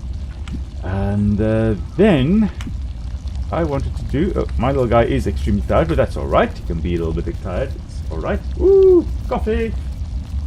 Thank you, dear. Right. Oh, I see a big old cat that wants to say hello to everyone. He is going to be popping up in a moment. And when he is, he will be brought to the screen once more, as soon as he makes the mistake of jumping up. Hello, Memphis. Hello. Come. Oh, here we go. So here's Memphis again, the obligatory hello to everyone. Meow. He's looking at us like, okay, I want to speak into the microphone now. I don't want to escape. He's much more still than Cinnamon is. Sorry? He sits much more stiller than Cinnamon. Oh yeah. He doesn't struggle as much as Cinnamon does. Cinnamon is like, I will claw myself out of your hold if it's the last thing I do. Speaking of which... Meow! Oh, she's attacking the microphone. Hello, Sunny. Say hello to all the lovely people on the other side of the screen. Yeah, she is the wild one. Okay, bye, Sunny. You cutie. Obviously, they've got to make an appearance on the stream at some point or another. Okay, right. I am just going to insert some more wattle tea into the billies. And he sang as he watched and waited till his belly boiled. Wattle tea. I'm drinking rooibos tea. I don't know how common that would be in Canada and Hungary. You'd be surprised how common it is in the US. Is it? Yeah. So in North America, it's made the journey over the pond. Because it's delicious. I can imagine. So yeah, do you guys know rooibos tea? Oh, that is a lovely, that is a typical South African drink. Oh, and it's so nice. It's got this unique flavor and it's got no caffeine in it. Yeah, and a lot of antioxidants. Super healthy. So that is... We have some seeds that we need to actually grow in tomorrow. The garden. We need to plant them tomorrow, or soak them probably tomorrow, plant them Monday. Yeah. Do a bit of an experiment to try and get them to germinate. They're not easy to grow. No, we had them germinating 2 years ago, and then they kind of just shriveled up and died. Where in South Africa do they grow the They best? occur more in close to Namaqualand. Okay. They grow in fynbos. Okay. So our shrublands are indigenous shrublands that we've got in South Africa. That's where you naturally find them. But they need usually acidic soils. Interesting, green and barley tea, don't know that one. Yeah, barley. I'm wondering, is that a tea made from barley or is it barley tea? Probably barley tea. Otherwise, barley tea. I think barley tea is barley tea in our experience. But rooibos it's a beautiful little shrub with beautiful little flowers. Spalathus linearis. Trust the ecologist to know the scientific name of the plant. I should know it. It's a small shrub. They grow it in plantations, basically. You know, when we think of plantations, we think of these big trees planted in rows, but with these things, it's shrubs planted in large, long rows in monocultural blocks, like in agriculture. But they stand there for years and years. A relatively long-lived shrub, and it forms these little yellow flowers. But the branches are actually harvested, and the way you would go about it... there's a bunny ears poking through the bed. As a bunny... what on earth are you doing? Why? Looks like you're praying with a box. With your bunny ears popping out through the... Like, my guy is just gleefully looking on, going, ooh, look at those ears popping out the top. You really should see this. It's so weird. Anyway, it's so that is weird. So... Yeah. If you do get your hands on rooibos tea, drink it like I do, with milk and like sugar. Not like Will drinks it just like that. Yeah, I drink it black. Yeah, I drink it with milk and sugar, and it's delicious. But yeah, the way to actually make it from harvesting to drying and stuff, you actually, with a lot of these teas, what we do is it's harvested, the branches, and then you put it in a clear plastic bag, and you actually put it out in the sun for a day or so it sweats, so it transpires. And then after that, you take those branches and you dry it, and then you grind it and make tea with it. And then it's quite flavorful. It's very rich in tannins, obviously, as teas are. Very rich in antioxidants, very healthy. And yeah, what on earth? Now you're running around with the box. You're like, what on earth is happening there? Ah! What? Ah! You look like you're trying to be a tortoise with a trap on its back. That was so strange. Oh, the game is doing strange things. Okay, we've got our repair table. Ah, wonderful. I've got enough permit points to get the deep mine license. Awesome. Which means we are going to do that. We've got an hour left to do this. Okay. I'm fetching all the equipment. We probably would need to make another pickaxe also. Because I've got mine, and then there is a spare... No, you don't... We need two more copper pickaxes as well, I think. Yes. Okay, we need copper bars. I think we have got copper bars here. We've got 8. We can technically make 4 copper pickaxes. Or 2 more spears. 2 more spears, 2 more copper pickaxes. Yeah. Okay, let's get onto that. You can take those spears. Okay. Do you have any other tools that I need to repair? Yes, I do. I'll drop them on the ground now. Right over here. There goes there, goes there, there goes there. There goes that. Let's repair that. Let's repair that.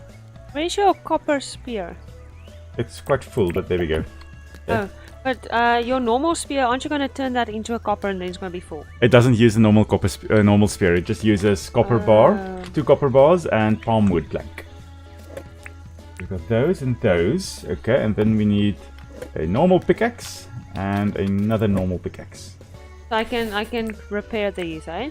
Yes. Don't you want to repair these? Well, we don't really need to repair the normal basic pickaxes now. Nah. Okay. I can transform those normal basic pickaxes into copper pickaxes. Yeah. Maybe useful. And then 2 copper spears. Then we should be sorted. Anyway, yeah. So I was just thinking I should still talk about how rooibos tea is made, but then I realized I didn't do that. As I said, my mind went years ago. Okay, so Yes. you can keep the spear and the pickaxe because I kept yours. Does that make sense? Okay, so I've got 2 spears and 2 pickaxes. Have you got 2 spears and 2 pickaxes? I do indeed. Okay, wonderful. Everything else I'm putting in the chest here. You must. There goes the power, and we are still online. Okay, wonderful. What? No, wonderful. Yes. I was just there. Couldn't hear. Okay, cool. Rightio. Let's just try to still get some more jam, so that we are all sorted for healing down below.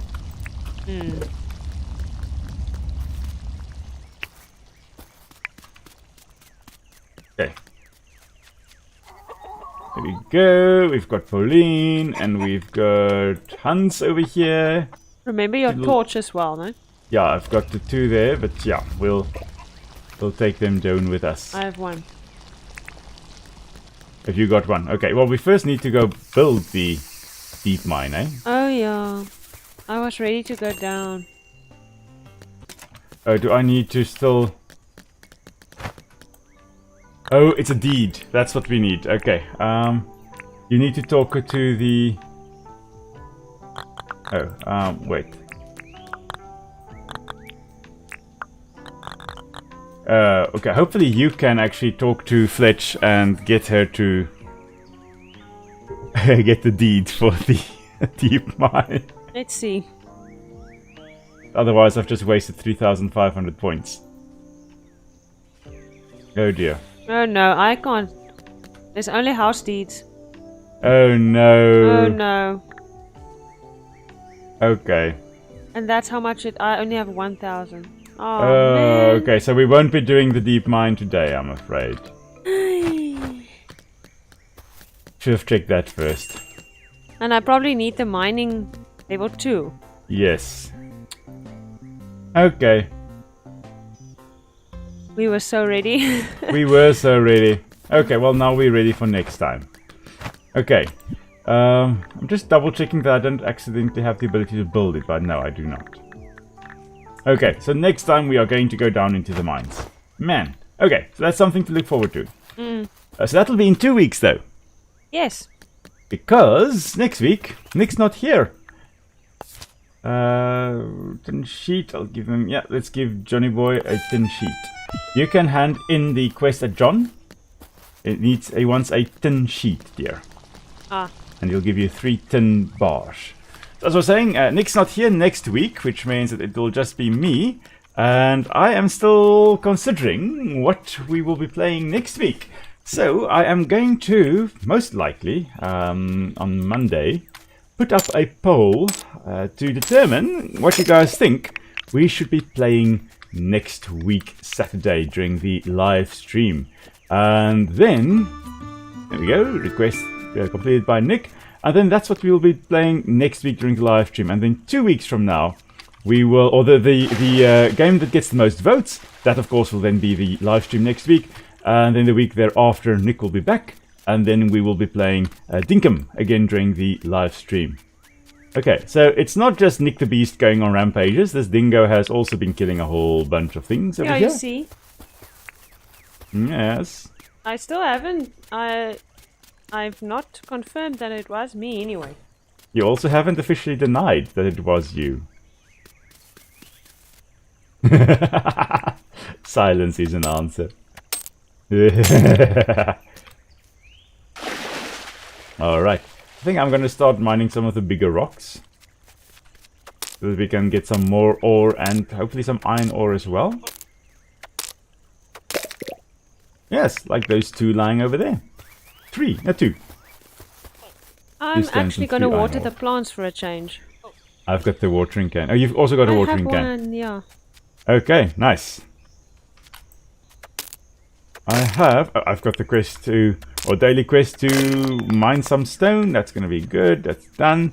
Chop down some trees, which I'm not able to do because you have my axe. What? I don't have your axe. I threw it down for you to repair. Yeah, and I put all of the Oh, it's in the crate, chest, isn't it? so Okay. you forgot your axe. Yes, I did. Okay. Blaming me. All I knew is I did not have it. Therefore, you were last in possession of it. South African rules.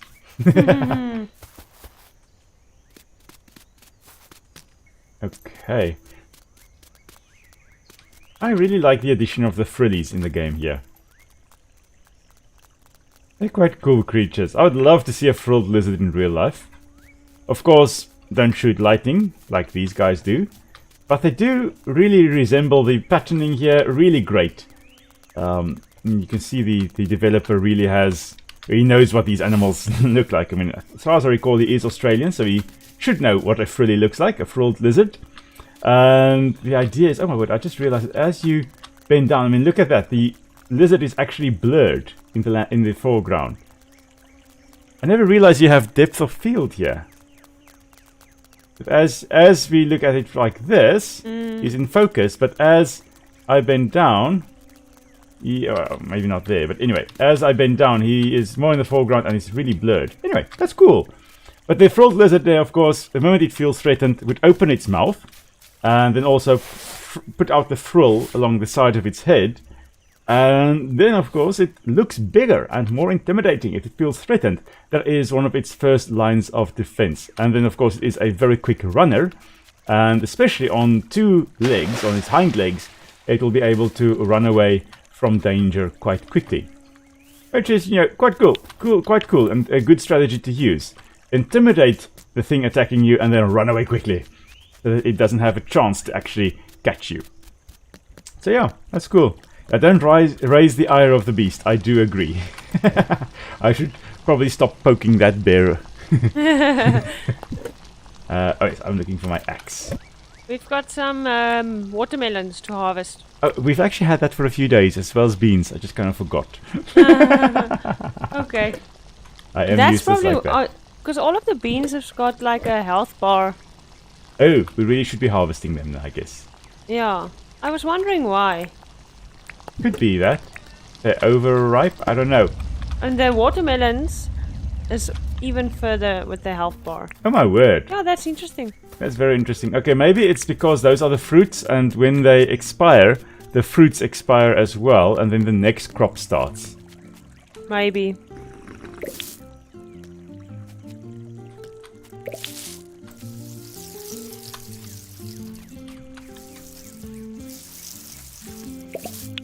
So we started playing a new game. Oh yes. Coral Island. We've actually started playing a few new games. Yeah, but Coral Island, I love that game. Oh yes. It's actually one of the very few games I play on my own. Usually I'm just a multiplayer kind of gal. Although you have become more of a single player as well, eh? No, it's kind of your Must fault. say, I'm quite proud of you. Becoming a real gamer wife over here. Yes, it's not like I didn't put up a fight. Yes. Took you a while, had to get you a good PC before you actually became a gamer wife, but yes. Success! Well, I made you more neat and tidy, so... Yes, yeah. Success on my side as It's a well. compromise.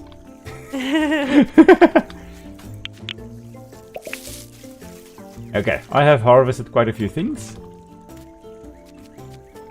Then you can harvest the rest there, dear. I thank you. You are most welcome. Alrighty. Let's have a look. We've got some more... what's his name? Bottle brush. Bottle brush can be quite invasive all around the world as well. Copper bulb lamps. I'm pretty sure I'm not able to craft copper bulb lamps. Let's just double check here. So the health bars are still the same. Is it maybe because it's so like the end of summer almost? I'm wondering. I don't know. I'll have to double check, but I really have no idea why on earth it's just like that. But yeah, as I was saying, the bottle brush really invasive in some areas of the world, especially here in South Africa. We also actually have them invading quite a few areas. I'm overall not a very big fan of them, although they have got pretty flowers, and we do have one in a pot here that it has the most beautiful dark, almost I think cerise pink flowers. Or a hot pink. Hot pink. Okay, I know cerise pink. I don't know hot pink. I don't know what a cold pink is, but yeah, hot pink. Okay. It's a color. These hot pink flowers, quite beautiful. I will say that. And the birds love them. Yeah, the sunbirds really love drinking the nectar from them. But overall, I've never really been a fan of bottle brush. I grew up with bottle brush in the yard, in the garden when I grew up. But yeah, apart from the sunbirds loving them, the fact that they're also invasive has always been a bit of a problem for me.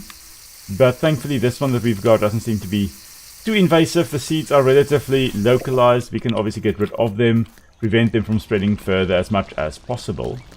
How does it spread with birds? Not sure with the birds, but I know they not necessarily wind dispersed either, as I recall. They have relatively medium-sized seeds, so they wouldn't be that wind dispersed. Which sounds strange to say. Such wind dispersed. Isn't it because everyone was planting them because they liked what they look like our mothers, you know? Yeah, and they were tolerant of dry conditions. Yeah, so everyone, I had probably like 3 of them in my garden. Everyone has a bottle brush. Yeah. But then how do they spread? Because they invade natural areas as well. I think they have got smallish seeds which can blow around and roll around quite a bit. I think that is generally how they spread. It's those hard seeds. Is there some birds that eat them? Like the mouse birds, maybe? Not sure about the mouse birds, but I think some seed-eating birds could possibly eat them. And poop it out? Quite possibly, yes. So that may be how they then dispersed. Although looking at ours, I don't think they've really been eaten though. I've never seen anything eat them, and I haven't actually seen any of the seeds missing in that whole cluster of seeds. But yeah. And they're not really, when a part breaks off, it will... No. Unlike the prickly pear, they won't regenerate from a piece of branch easily just breaking off. Or a piece of leaf, for example, breaking off. Whereas prickly pears, yeah, they will do that. Yeah. I'll have to look up how on earth they spread. Invasive plants overall I don't like. Which makes sense. I'm supposed to dislike them. Or do people trim their bottle brushes and then just dump the... It could be that leaves, from garden refuse. Yeah. That it's an... Oh, my cluster of trees have grown. Nice. That happens a lot as well. Yeah, it does, especially in areas away from, away from prying eyes. People just dump their refuse, their garden refuse, and it's quite possible that, yeah, probably it could spread that way quite easily. With the seeds then germinating. The seeds have got relatively high germination rates. We have seen them starting to germinate in our paving, in between our paving as well, paving stones. Where, there's not a lot of water there, and yet they just start growing. So, yeah, it's quite possible. Oh, there we go. Got another little treasure. Oh, the devils have woken up. Fire shooting Tasmanian devils. Ah! Let's get rid of the belly button here as well.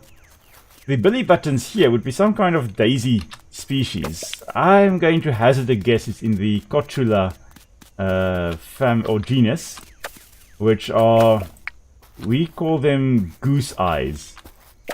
I don't know why, but you know, goose eyes, kind of round like an eye, I guess. But yeah, that's what we call them. And and we also call them stinkweed because they are quite pungent when when you rub their leaves. So I think it is that group that we're looking at here, that genus, or at least that subfamily of the daisies. Because they're in the daisy, they're in the Asteraceous family, the Asteraceae, and I'm pretty sure then that they would be in that genus, or close to it. I'll have to have a look and see exactly, but I'm pretty sure that's what they are. Just going to sell some cooked drumsticks. Green beans I think we're going to keep for now. The watermelon's also going to keep. Right. Okay.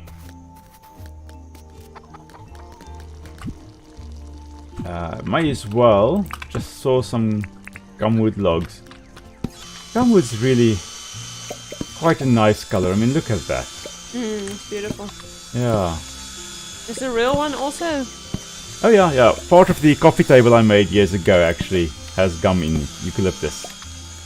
So a few years ago when I was just starting out trying to see whether I could do any woodwork at all, because I've always considered myself as having 2 left hands and 2 left thumbs along with that, being very, very inadequate in terms of making anything. I tried to see if I could build a coffee table, and in it I've got Californian redwood that I acquired here locally. I've got pine, I've got eucalyptus, and Australian blackwood. So I've got from that pine would also be a North American pine species. So I've got from Australia and from North America. I've got some species in it.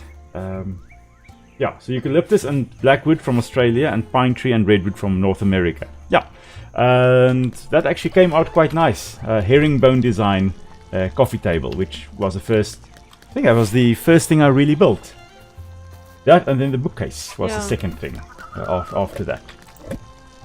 Right, I'll just put these things, the beans and everything in there. And then I think animal products are in here as well. No, they are now. In which one? No, the thunder sacks. We've got a whole bunch of animal products kind of somewhere everywhere. No, they are not in the one that's so full. They... Yeah, well, they are now in the one that is so full. I'm gonna throw it away. Oh no! No, Stanley! Don't do that! But I should have actually just used my permit points on the sign writing. Oh. Ah, no, not accepting any donations. Oh no. Hello, Auntie Fletch. Let's have a look here. While Nick is busy organizing it again. We're just going to run around. See what we can get. Not sure what I'm doing actually. Because the whole idea was hoping to get into the deep mines. I made us a chest for the garden. Okay. So we don't have to carry the garden stuff with us all the time. Okay, marvelous. Also going to be useful when we go down into the cave, so we don't have to... We can just drop things in there before we go into the caves. We can just drop our garden equipment in there. Yeah. Yes. Like my hoe. Yes, like that. I put my hoe in a box. Oh, as long as the hoe is not lying on the ground, it's alright. Let's sleep and see who comes to visit. Okay, let me run home. I'm quite a distance away. You finished your day's activities? Yes. Okay, your daily tasks. Hopefully you'll get a nice task tomorrow. It'll give you quite a few permit points.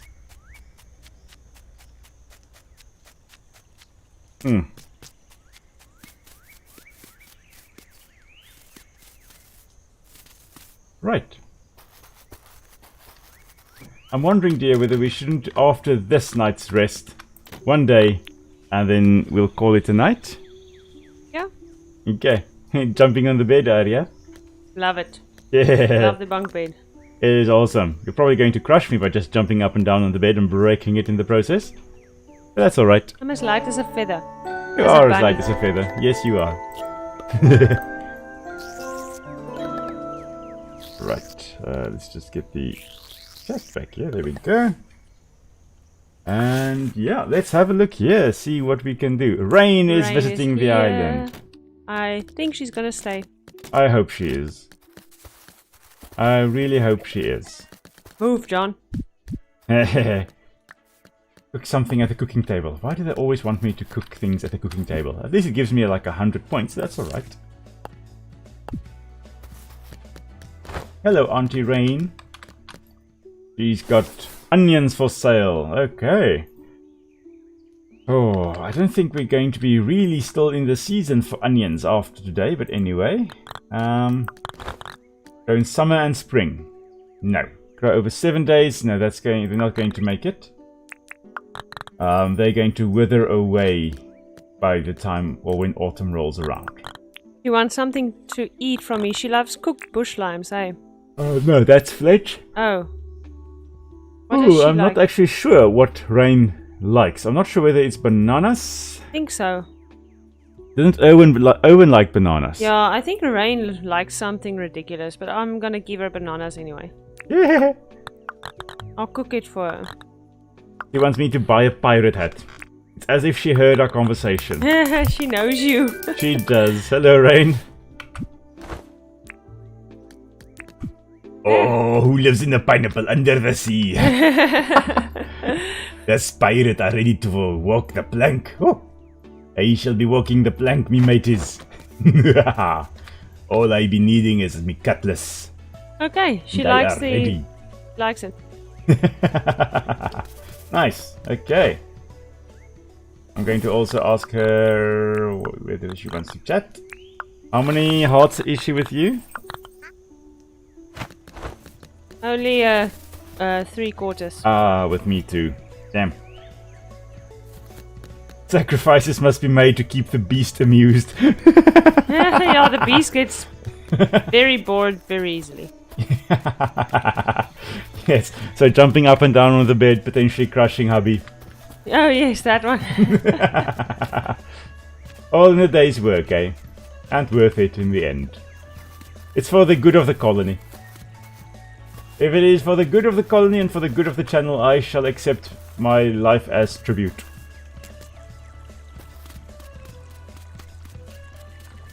Ooh. I think my body is still trying to recognize that it's not tired anymore. It's still thinking that it is tired, even though it isn't. This week has not been kind. Let's have a look. I just need to remember that I want to quickly cook a fruit salad on the lovely little cooking table so that I get my 100 permit points. The Rain still has not said she wants to move in, eh? No, She probably is at 1 heart, then she will. I think 1 heart, yeah. You have asked her how she's doing, right? Yeah, Okay. I think at the previous time she wanted something that I couldn't give her. Oh, okay. There we go. Guandongs. Now I need bananas. There we go. And some bush limes. Now I've got everything for a lovely... just see Nick running around there, going to water some plants. Yeah. And I need to chat to one more visitor, or one more resident. Let's chat to Johnny boy. Hello, Johnny. How are you doing, laddie? There we go. Interesting that John mentioned there briefly, just scrolled past there, he mentioned his brother. I'm pretty sure Jimmy, the slimy guy on the boat, is his brother. I am pretty sure. Yeah, I think so. Yeah. There are too many things pointing to that. Yes, like the fact that all they... the evidence. Like Jimmy says he does not know anyone called John, yet in the restaurant when you get her, there's a photo of them together. Ooh. The plot thickens. I'm just gonna make some mint here.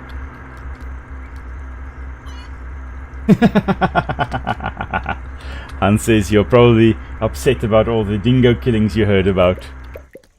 Must be. Must be.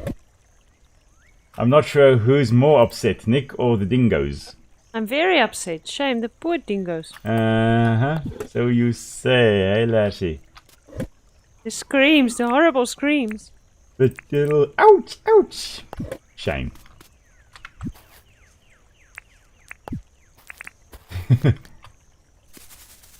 Because I'm sure Nick did not kill all the dingoes either.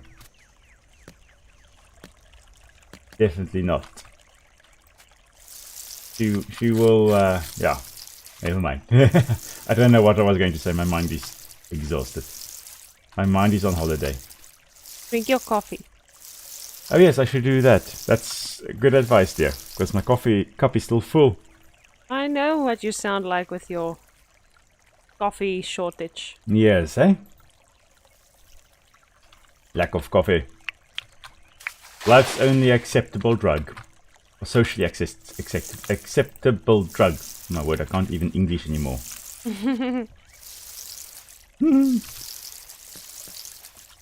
Hello, fellow waterer. Hey, matey. Ahoy. I shall be walking the plank, lassie. Oh. I love my sunglasses. Oh. I look so cool, don't I? You do. Cool dudette. I like my swimming goggles. I am prepared for walking the plank and accidentally falling into the water. In the process of that. Yes, yeah. Nick definitely did not kill any dingoes except for the ones that charged her. I agree. Self-defense. It was self-defense, and I am not only saying that because I have to agree, because otherwise Nick may be jumping on me up and down this evening and I may not be able to stream again ever. Definitely not the reason why I'm agreeing.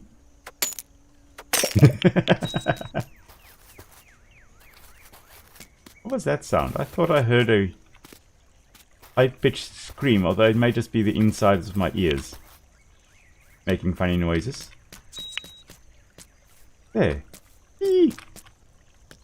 No, it's probably just like my earphones trying to... There again. Not sure whether anyone else can hear it, but I hear this beep sound. It is so weird. Do you hear this sound? What sound? Okay, so you just hear this one. That one. Yeah. Are you pinging something? I'm making a star. What? A star? Yeah. You know when you enter and you do the star thing? Oh.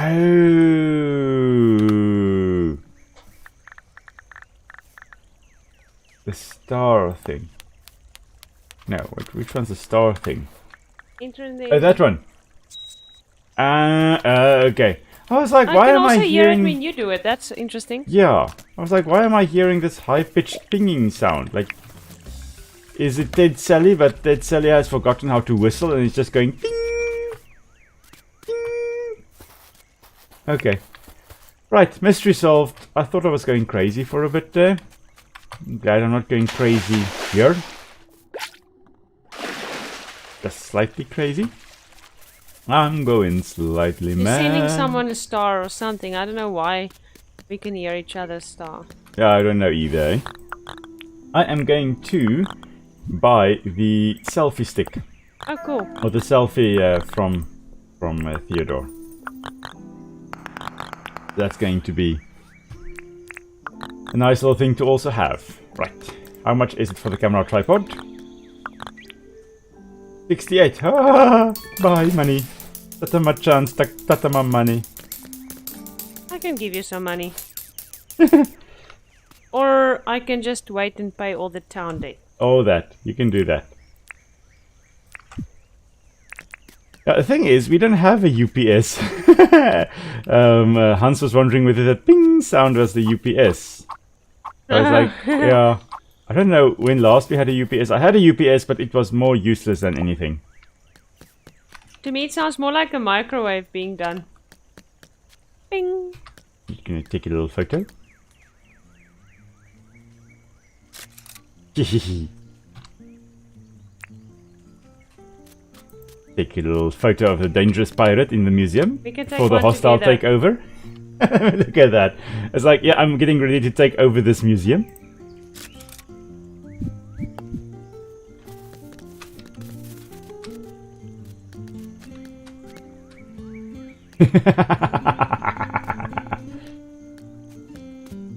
It's like the pirate and the Reaper of Death. The bunny Reaper of Death. You're taking it. No, I can't take it. You've got to take it and then put it in the museum, eh? Yeah. Yeah, no. In order for it to go into the museum, you've got to take it. Gonna get my good side. Mm-hmm. Right. And now you can go put it in the museum.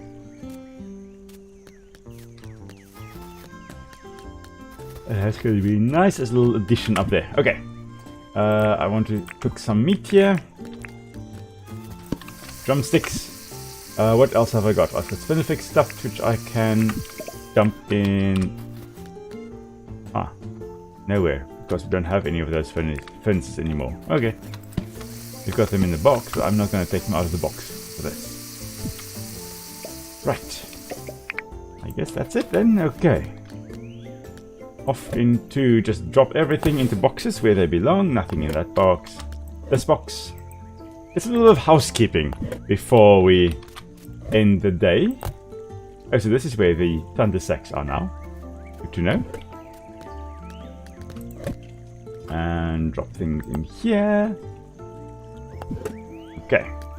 There was more thunder sacks, but I don't know where they are now. Oh well. It's alright.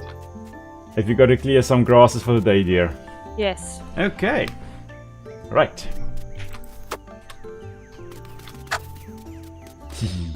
I've got to break a tool, but that ain't happening. No, This there's is my chance. favorite one. Look at me. I feel all jiggly inside. Whee!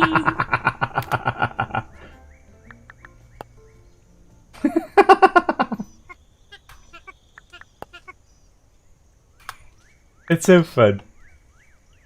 Like, we only discovered that recently. Which is sad, yes.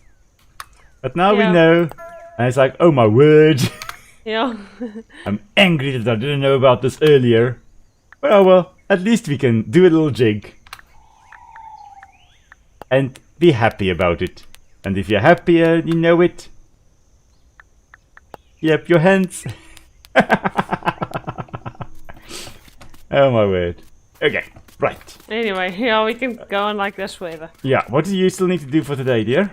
Make 4,000 dink, but I don't think that's gonna happen. Let's see. I can give you this to go sell, that to go sell. I can quickly cook the croco meat to go sell. And then I can... There's 12 more meat here. I'm gonna sell There, that. you can... I will drop 32 cooked apples for you there. Right. Go let's sell see. that. That should give you quite a few dinks, eh?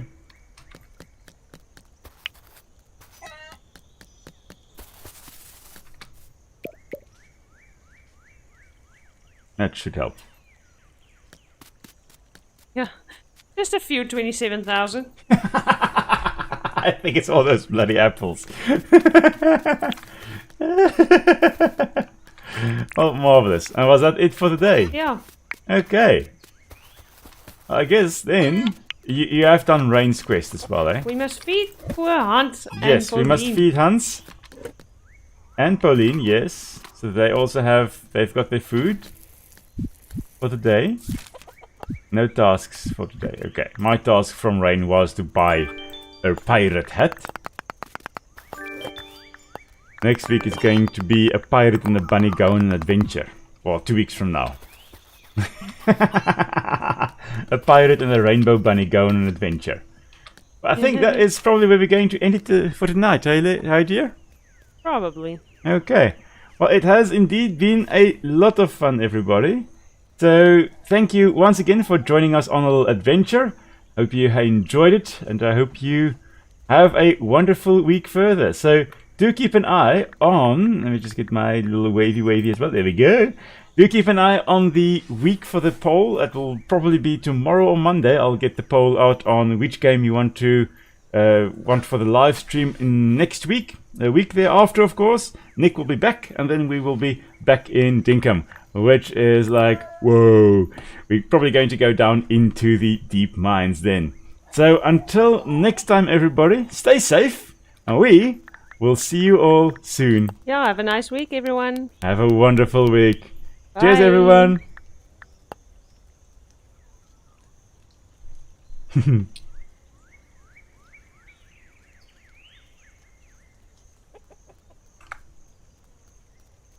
It's been real. It has indeed.